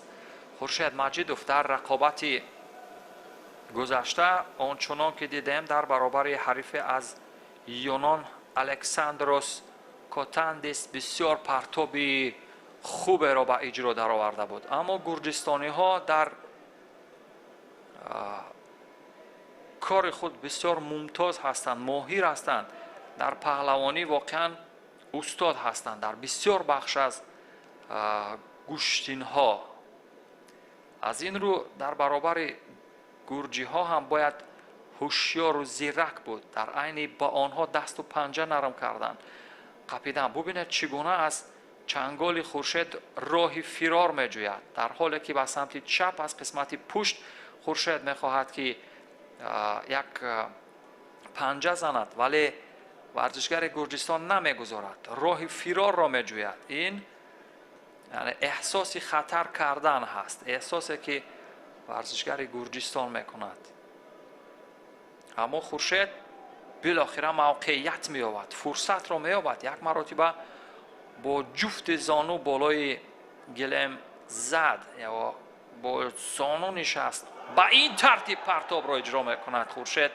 партоби болои шона. ин усул дар рақобати марҳилаи дуюм бар катанидис аз юнон бисёр хуб ба кор рафта буд. аммо дар баробари ин варзишгари гурҷистон чандон ба иҷро дар наомад. он ҳам дар ҳамон гирӯдори аввал буд, дар ҳамон ҷасти аввал. акнун бубинем дар ҷасти дуюм ба чӣ қодир хоҳанд шуд. дар бубинед чӣ гуна фурсатро ғайри чашм дошт аз дохили по. ва ин ҳам бадан ҳаст дӯстони азиз. 3 дақиқаю 12 сония то поёни вақти асосӣ фурсат дорад хуршед. дар сурати ба ин тартиб тамом шудани вақти маъмулӣ эҳтимол дорад ки натиҷа дигаргуна шавад. аммо мо умед дорем аз хуршед маҷидов, чун дар чемпионати ҷумҳурии тоҷикистон хуршед маҷидов дар чемпионати ҷумҳурии тоҷикистон ба финал баромада буд. дар финал ҳам як рақобати мушкилгузар дар баробари Шариф Назриев дошт ва дар он ҷо ба пирӯзӣ расид ва феълан чемпиони тоҷикистон дар миёни сангинвазнҳо аст хуршед маҷидов. ва бубинем дар баробари ин варзишгари гурҷистонӣ ки ӯ ҳам як варзишгари агарчи вазнаш сабуктар ҳаст, вале як варзишгари бо истеъдод ва қавӣ ба назар мерасад. бубинед чӣ гуна мавқеиятҳои қапиданро ҷустуҷӯ мекунад, аммо наметавонад. бо далели қапидан аз қисмати остин ки иштибоҳ ҳаст, ин боис ба он мешавад ки як огоҳӣ ба варзишгари гурҷистон бидиҳанд. аммо аз он ки варзишгари гурҷистон якам харобтар ҳаст нисбат ба хуршед маҷидов, яъне агарчи вазнаш дар ба изофаи 86 килограмм аст, аммо ончунон ки дар қаблтар гуфтам, яъне тағйири вазн воқеан ба куллӣ дар миёни сангинвазнҳо дида мешавад. вале дар гӯштини миллии мо варзишгаре ки дар форми маъмулӣ ҳаст, дар ҳамон ҳолати хуби варзишӣ ҳаст, новобаста аз вазн метавонад моҳирона ҳунарнамоӣ кунад. варзишкороне аз худ сангинвазнтарро ба зону нишонад. аммо аз бастагӣ доштан ба форми маъмулӣ ин ҳам воқеан аз эҳтимол дор нест. ба самти чап хуршед маҷидов иҷрои усул ва бадан ҳаст. бале, баданҳо баробар мешавад ва با دلیل اینکه خورشید مجیدوف نسبت به ورزشگری گرجستان پرکارتر بود، فعالتر بود در عین اجرای اصولها، احتمال دارد که در این رقابت با تناسبی فعالیت خوبتر خورشید مجیدوف به پیروزی برسد. اگر تو انجام 1 دقیقه وقتی باقی مانده اتفاق نیفتد.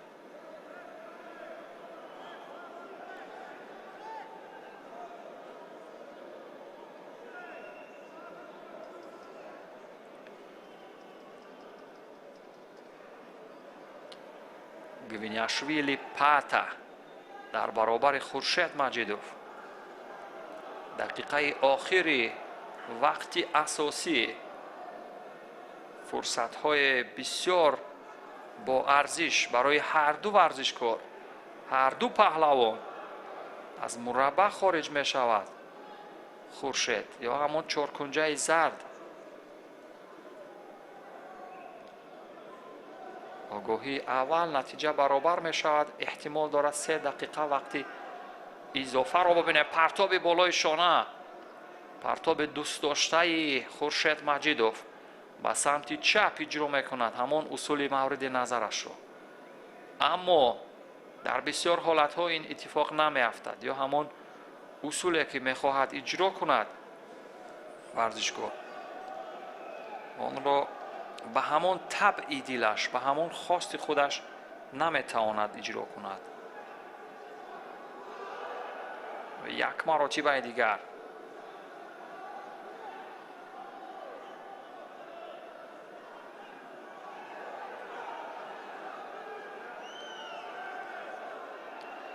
آخرین ثانیه های وقتی اساسی است. موقعیت خورشید باید از این و بالاخره خورشید اجرای اصول میکند، اصول کمری معمولی که یک راه ضد حمله بود در اینجا با اجرا در آورد خورشید مجیدوف. آخرین فرصت ها ولی ببینید چی عملکرد جذابی از سوی ورزشگری گرجستان اتفاق افتاد. هلوک معمولی داخل پای را با اجرا در آورد.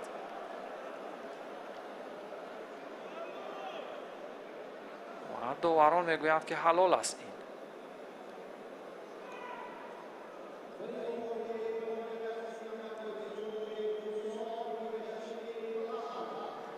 پاتا گوینیاشویلی ورزشگر گرجستان در آخرین ثانیه های وقتی اساسی ببینید چگونه هوشمندانه، چگونه زیرکانه توانست که یک اصول پایزنی از داخل پای را به اجرا درآورد. این همان عملکرد خورشید مجیدوف بود که قریب برای گرفتن امتیاز، ولی ببینید چگونه تعادل را 1 مرتبه از داخل پای برهم زده توانست، یعنی موازنت را به همان وسیله که در گشتین جودو بیشتر مشاهده می شود به این ترتیب ببینید. و خورشید مجیدوف هم خواست حریف را برداشته به سمت مقابل پرتاب کند، یعنی ضد حمله، ولی همون موازنت را بسیار خوب کنترل کرده توانست گوینیاشویلی و به همین وسیله در این رقابت با یک پایزنی از داخل پای حریف پیروز شد و به مرحله نیمه نهایی رفت.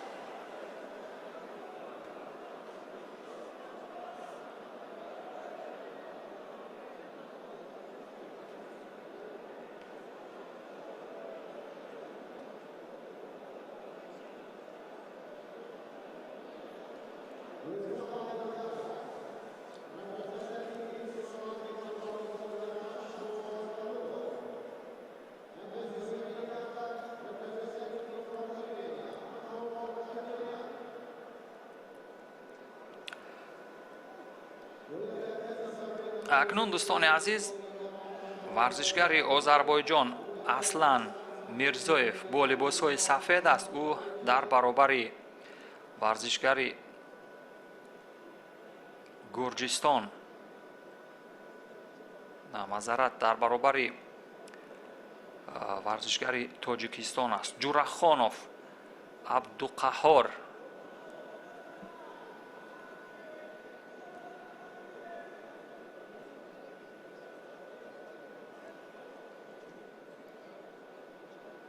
варзишкорони сангинвазн дар баробари ҳамдигар барои расидан ба марҳилаи ниманиҳоӣ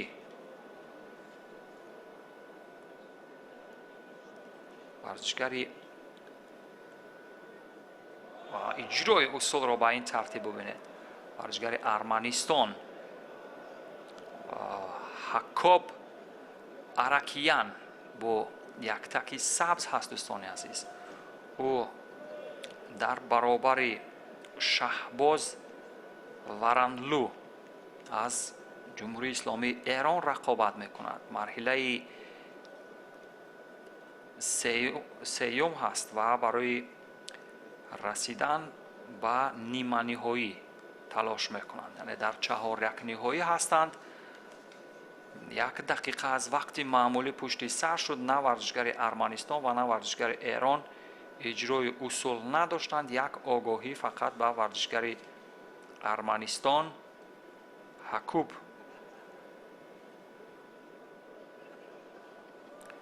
Варонлу Шаҳбоз ҳам дар даври аввал озод буд. дар даври дуюм дар баробари Ҷурахонов Абдуқаҳҳор пирӯз шуд ва то ин ҷо расид.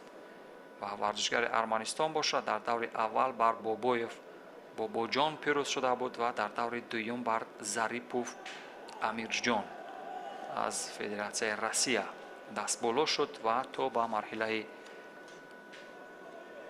ҷаҳорякниҳоӣ расид.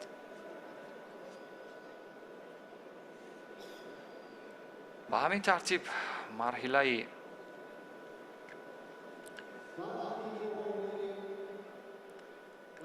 ҷаҳорякниҳоӣ ҳам бисёр мушкилгузар хоҳад буд, чун варзишгарони боиқтидортар, онҳое ки қудрату тавоноии хубтар доранд ва бубинед чӣ гуна иҷроҳои усул аз як самт ба самти дигар мегузарад, аз як варзишкор ба варзишкори дигар, аз як паҳлавон ба паҳлавони дигар.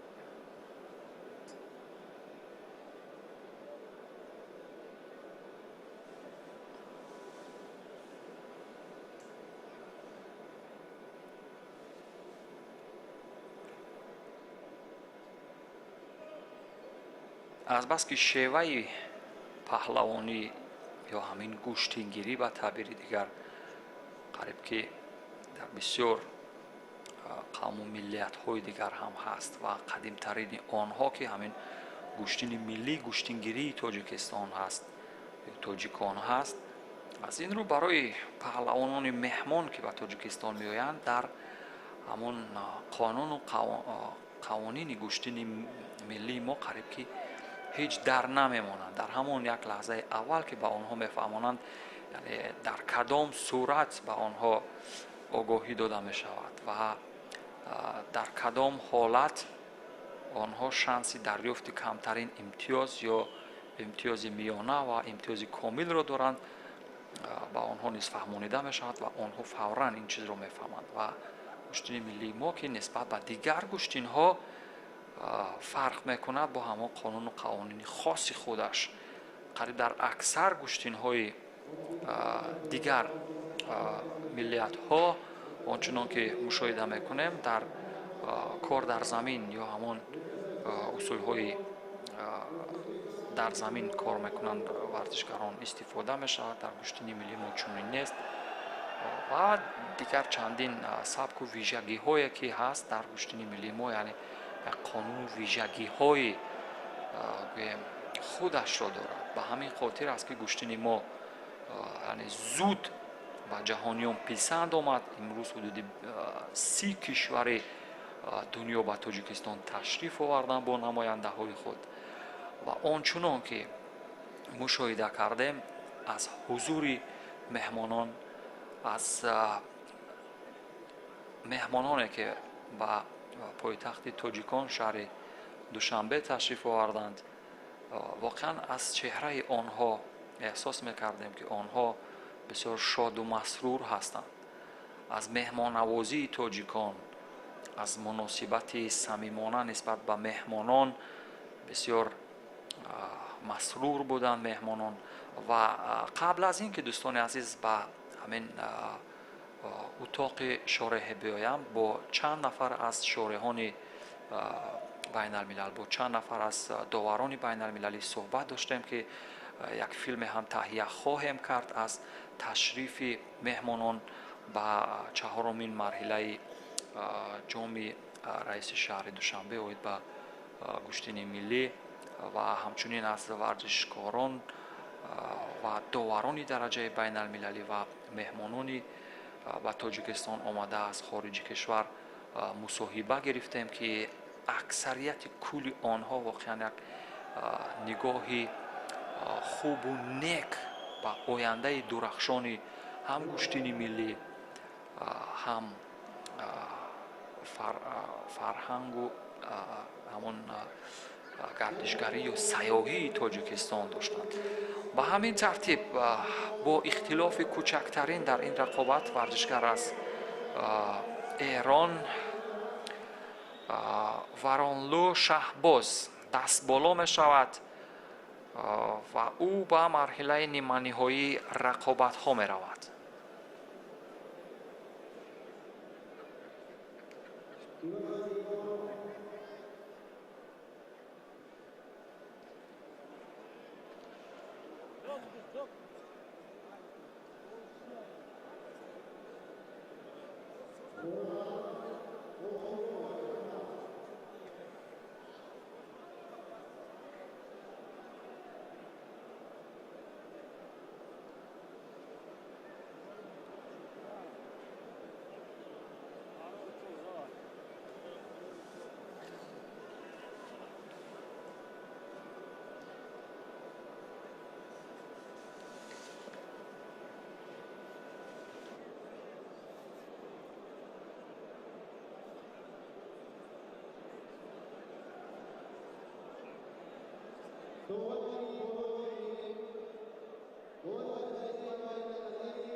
اکنون دوستان عزیز به مرحله نیمه نهایی سنگین وزن ها می رویم، جایی که دو هموطن در برابر همدیگر قرار می گیرند.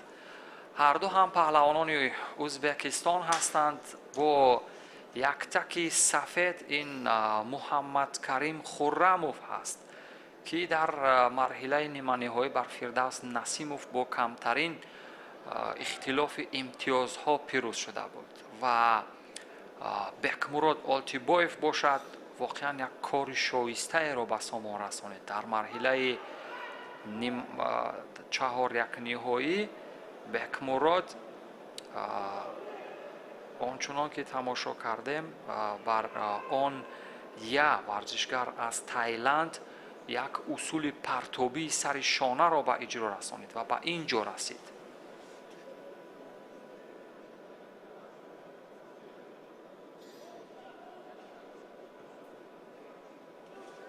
ما از هر دو ورزشگر هم شناخت داریم.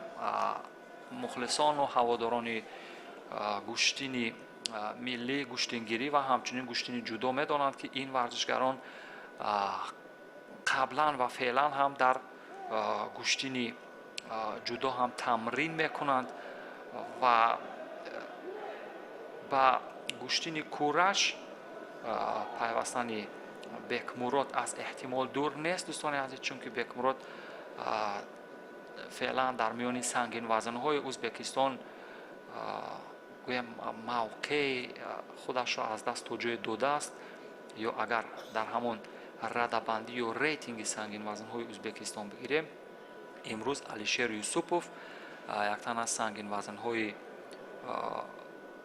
دیگر جایگزین او هست، یعنی درخشان‌تر هست او، اگرچه بکمراد هم در فصل‌های جدای جهان واقعا توانسته که با نشانی و اجرای اصول معمولی حلوک داخلی از سوی محمد کریم خرموف بود، اما نتیجه نداشت در پای.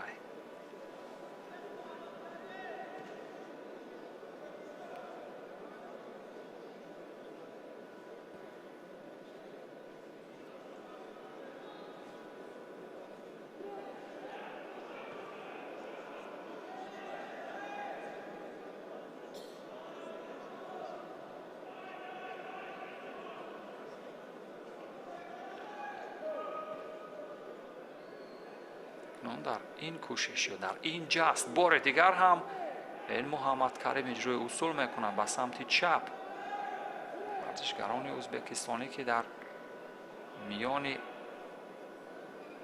هواداران و علاقمندانشان بارها روبرو شدند در رقابت‌های داخل جمهوریوی در ازبکستان هم و گشتین‌های سنتی هم در ازبکستان خیلی زیاد هستند و آن گشتین‌هایی که واقعا قبلا میان پهلوانان ازبکستان و تاجیکستان صورت می‌گرفت. پهلوانان ما از همان دوران سید مومین رحیموف، عبداللهیف، محمدالله عبداللهیف، محمد شریف سلیمانوف، احتم رجبوف و واقعا ده ها پهلوانان ناماشنا و قوی تاجیکستان که در همان جشن‌های واقعا تویی می‌افتند و یک برداشت و زدن بسیار عالی به این ترتیب واقعا ماهرانه بود. این جوان اثبات کرد که قدرت و تواناییش واقعا اثبات شده است. بکمراد را ببینید چگونه یک برداشته زد، واقعا اصولی که خیلی چشم داشت بود. و بالا یک ورزشکار سنگین را برداشتن و پرتاب کردن این هم کار آسان نخواهد بود. محمد کریم خرموف امروز شایسته کاری کرد در برابر هماوردش که از تیم خودش بود، دستی بالایی را داشت و اکنون دستی بکمراد را هم چون ادای احترام برداشت. بکمراد برنده زینه سیوم یا مدال برنجی می شود. دوستان عزیز یک مراتبه دیگر می بینیم. ببینید چگونه با این ترتیب همان اصول برداشتن، تعادل حریف را برهم زدن و به سمت مقابل با این ترتیب پرتاب کردن واقعا شایسته کاری هست در گشتین. حالا که بیرون را میخواست اجرا کند ولی زید حمله هم بسیار خوب اجرا در آمد. و همین ترتیب محمد کریم خرموف میان سنگین وزنها اولین شده به فینال رسید. دوستان عزیز برمیگردیم بعد از یک تنفس کوتاه. مرحله نیمه نهایی دوم در میان سنگین وزنها ورزشگران وزنی به اضافه 86 کیلوگرم هست، جایی که پاتا گوینیاشویلی این ورزشگر که با یک تک سفید هست واقعا در مرحله گذشته در برابر خورشید مجیدوف زیرکانه به پیروزی رسید. هیچ چشم داشت نبودیم که ورزشکار با چنین وزنی نسبتا پایین‌تر با زیرکی و با همان استفاده اصولهای سراپا واقعا به پیروزی برسد. او در برابر شهباز ورانلو ورزشگر ایران هست. شهباز یک تکی سبز دارد و متاسفانه در فینال رقابت‌های سنگین وزن‌ها پهلوانان تاجیک را نخواهیم دید، یعنی آنهایی که به زینه افتخاری میبرایند آنها را نخواهیم دید. اما باکی نیست، در دیگر وزن‌ها паҳлавонони мо шанси дарёфти нишонҳои тиллоро доранд. имрӯз ки бо ҳидоят ва ибтикори бевоситаи раиси шаҳри душанбе муҳтарам Рустами Эмомалӣ воқеан тӯҳфаҳои шоистаи молие ба ин варзишгарон тақдим мешавад. умедвор ҳастем ки варзишгарони мо ҳам дар финал ки ҳастанд дар вазнҳои нисбатан поёнтар, вазнҳои сабуктар ва миёна дурахшандагӣ нишон бидиҳанд ва сазовори тӯҳфаҳои шоиста шаванд. аммо вақт нишон хоҳад дод ва ҳеҷ ҷои шаку тардиде нест ки имрӯз иҷрои усул дар бандҳои фохири саропо ба ин тартиб аз самти чап усули саропое аз сӯи шаҳбоз варонлӯ буд, аммо муваффақиятомез набуд. варонлӯ дар рақобати гузашта чандон ҳаракоти хуби партобӣ ё усулҳои ҷаззобе надошт, аммо варзишгари Гурҷистон воқеан дар санъати гирифтани ҳамон бахшҳои қапидан бисёр моҳир буд ва ҳамчунин ҳиссе ки барои таодули ҳарифро барҳам задан ва ҳамон ҷасте ки воқеан нотарсида дар баробари ҳариф карданро бисёр моҳирона ба иҷро расонид ва муваффақ шуд.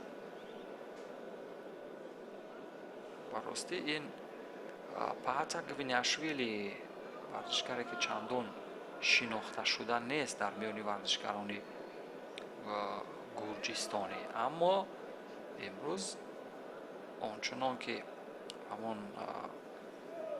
варзишгари моҳири ӯзбекистонӣ Тато Григалашвили он варзишгаре ки дар дастаи вазни 80 килограмм феълан садрнишин ҳаст. ӯ дар як мусоҳиба гуфта буд ки воқеан аз дилхоҳ гурҷистоне ки ба рақобат мебарояд бояд эҳтиёт бошад, чун ӯ гӯштингирӣ дар рагу пайвандҳои ӯ, шараёни хунҳои ӯ ҳаст. аз ин рӯ бояд дар баробари гурҷиҳо зиракона рақобат кард, бо иқтидори тамом ҳунарнамоӣ кард. аммо онҳо низ паҳлавон ҳастанд, пушти онҳо низ гӯем болои заминро борҳо дидааст. ин рақобатро довари дараҷаи байналмилалӣ аз Тоҷикистон доварӣ мекунад. дилшод ки дар рақобатҳои дар се марҳилаи гузаштаи рақобатҳои байналмилалӣ ҳам доварӣ карда буд.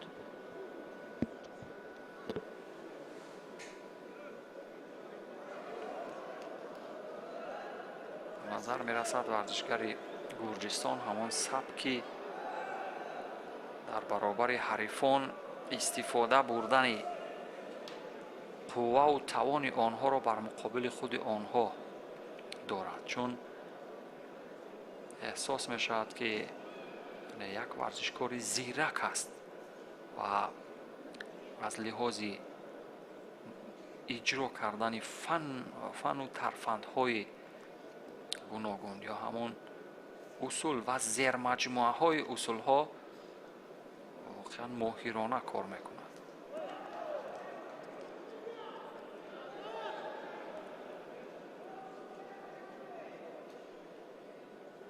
38 сония то поёни вақти асосии фурсат ҳаст.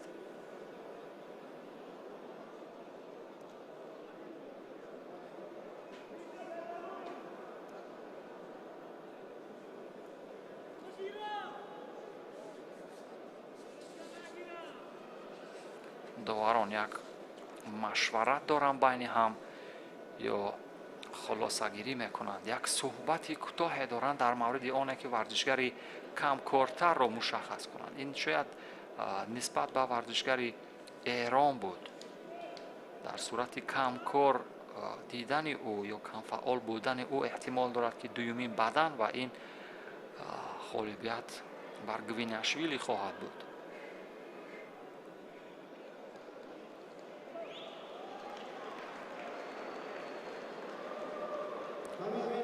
бале ба ҳамин тартиб як ба огоҳии дигар ба варзишгари эрон медиҳанд ва Паата Гвиняшвили варзишгари гурҷистонӣ ин чеҳра ба финали рақобатҳои сангинвазнҳо дар дастаи вазни 86 килограмм мебарояд. дӯстони азиз, ӯ дар финал бо Муҳаммадкарим Хуррамови ӯзбекистонӣ рақобат хоҳад кард.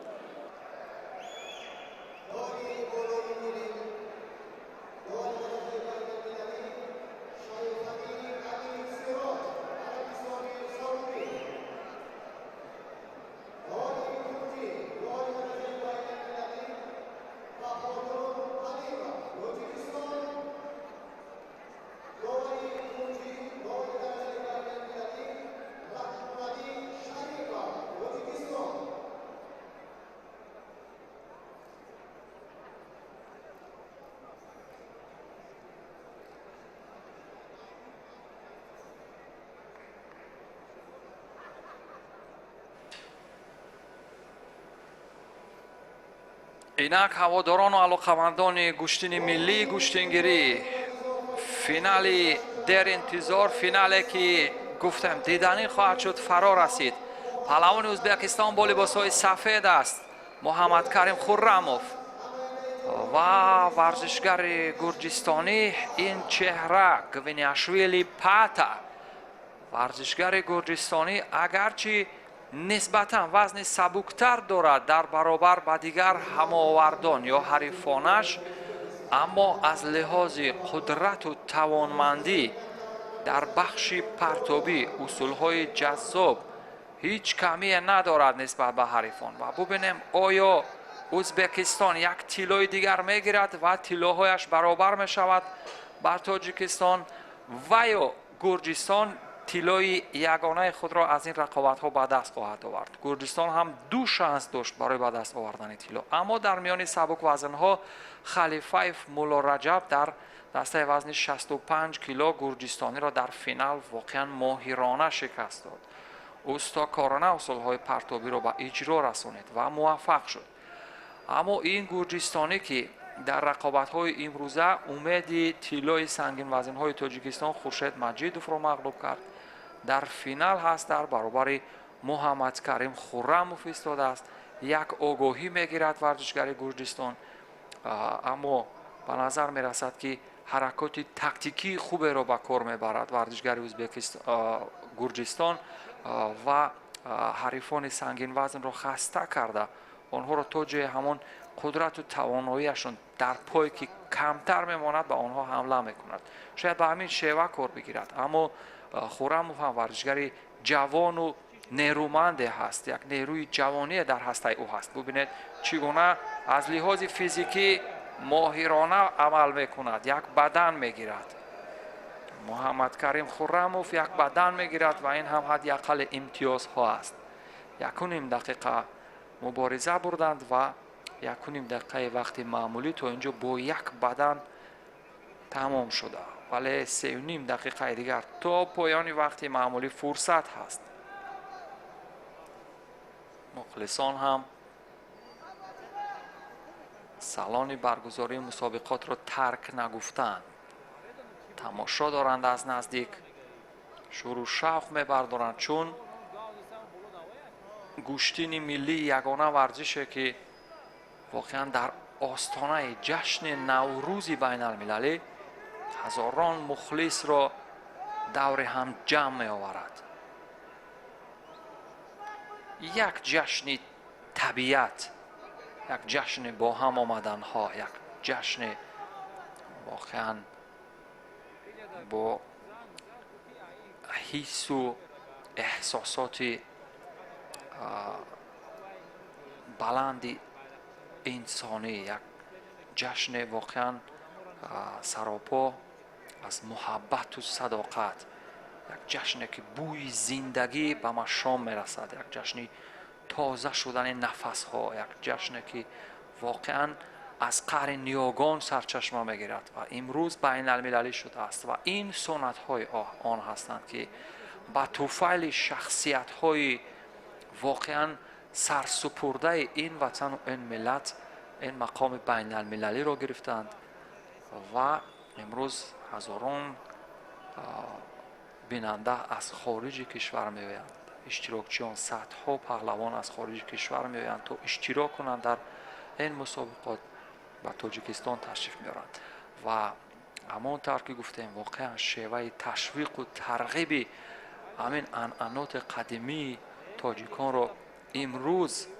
شهرداری محترم شهر دوشنبه واقعا سری وقتی پیخست کرده و سری وقتی آنها را پیگیری میکند. امروز ببینید که هر مسئولی که گذاشته شده در این فدراسیه های مهم آنها جهد میکنند، تلاش میکنند تا مقام و مرتبه گوشتین باز هم نفوذی بیشتر کسب کند. یعنی این هم قدم های نخستین هستند که فدراسیه ما که بین المللی شد گوشتین ملی یعنی گوشتینگیری و باز کارهای زیاده در پیش دارند تا خوبتر و چنین یک مسابقات سطح بین المللی را در کشورهای دیگر هم برگزار کنند و این قدم به قدم زینه به زینه مرحله به مرحله وسعت پیدا خواهد کرد، توسعه خواهد یافت. رقابت ورزشکاران ازبکستان و گرجستان تا اینجای کار با برتری ورزشگر ازبکستان هست با یک بدنی که داشت در همان لحظه که مشاهده کرده بودیم آغاز رقابت بود. از لحاظ توانایی یا همان فنون معمولی ورزشگر ازبکستان در لحظه های اول قدرت خود را به نمایش گذاشت. از لحاظ فیزیکی یا طبیعی واقعا مهارت خوبتر به نمایش گذاشت ولی ورزشگر گرجستان هم بد نبود، بد نیست تا اینجای کار و هم ولی همون اصول هایی که در برابر خورشید مجیدوف اجرا کرده بود نمیتواند در برابر این خرموف هم بکند چون احساس میکند که قدرت خرموف دیگرگونه است، یعنی حرکات معمولیش خوبتر است. وقت تمام شود. به همین ترتیب ازبکستان به دومین نشانی طلا میرسد و از لحاظ دستوی به زینه دوم خواهد برآمد چون تاجیکستان دو نشان طلا دارد. دوستان عزیز و از نگاهی به دست آوردن مدال های نقره تاجیکستان در زینه اول می ایستد. در مسابقات بین المللی در چهارمین مرحله از مسابقات بین المللی جام رئیس شهر دوشنبه اوید به گوشتین ملی گوشتینگیری دوستان عزیز تاجیکستان هم در زینه اول می ایستد و ازبکستان با دو نشان طلا که یکی به نام محمد کریم خرموف این چهره که در میان سنگین وزن ها به دست آورد و دیگر در دسته وزن 71 کیلو که معذرت در دسته وزن 78 کیلو که به نام اسلانبک توجیف در دسته وزن 78 کیلو نوشته شد. ازبکستان زینه دوم را میگیرد و گرجستان نه معذرت جمهوری اسلامی ایران به زینه سیوم میبراید با یک طلا یک نقره و گرجستان با یک نقره که به دست آورد زینه چهارم را اشغال میکند. چهار کشورهایی که در این رقابت ها مدال های طلا نقره به دست آوردن و در لیست یا همون جدول مدالیست ها تاجیکستان در زینه اول هست.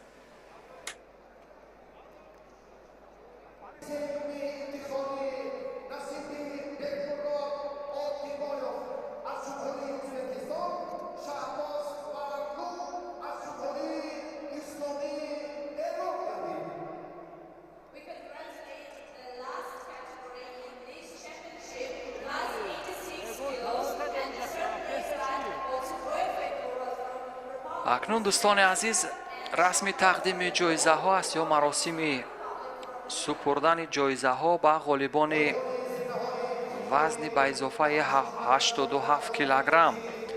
یادآور میشم که جای سیوم نصیب بکمراد بولتاєв از جمهوری ازبکستان، همچنین شهباز وارانلو از جمهوری اسلامی ایران شد. آنها مدال برنجی را به گردن خواهند آویخت و همچنین سزاوار $3000 امریکایی خواهند شد.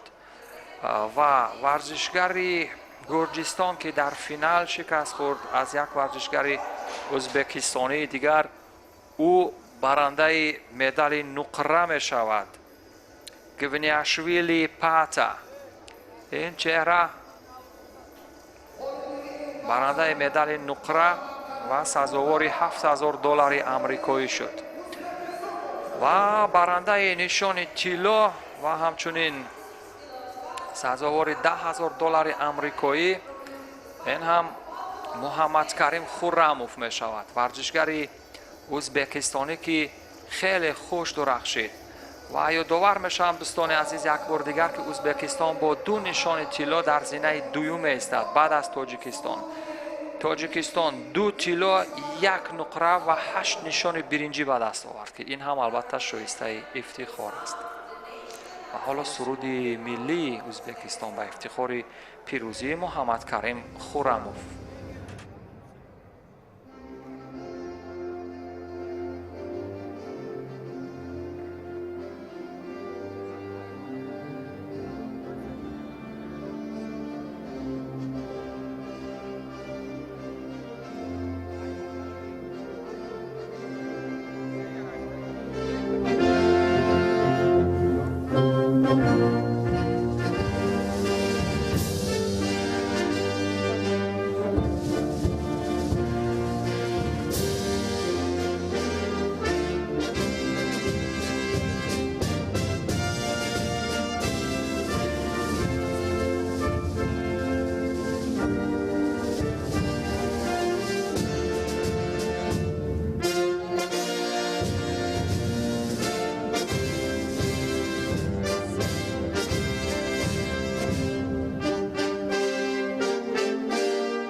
دوستان عزیز، یک بار دیگر یادآور میشم که جمهوری تاجیکستان با هنرنمای پهلوانان شایسته موقع اول را در 4مین مسابقه بین المللی برای به دست آوردن جام رئیس شهر دوشنبه به دست آورد. تاجیکستان 2 طلا، 1 نقره و 8 برنجی گرفت. ازبکستان 2 طلا، 1 نقره و 1 برنجی گرفت. جمهوری اسلامی ایران با 1 طلا و 1 برنجی در زینه سیوم ایستاد و گرجستان با 2 نقره در زینه چهارم. و در اینجا دوستان عزیز، بنده کریم خان بیگمتوف با اتفاق جمع همکارانم از بخش تکنیکی نوروزی همه شما را مبارکباد میگویم و با یک شعر بسیار ستودنی فروخی سیستانی نوروز شما را مبارکباد میگویم و به شما خیر و خوش خواهم کرد.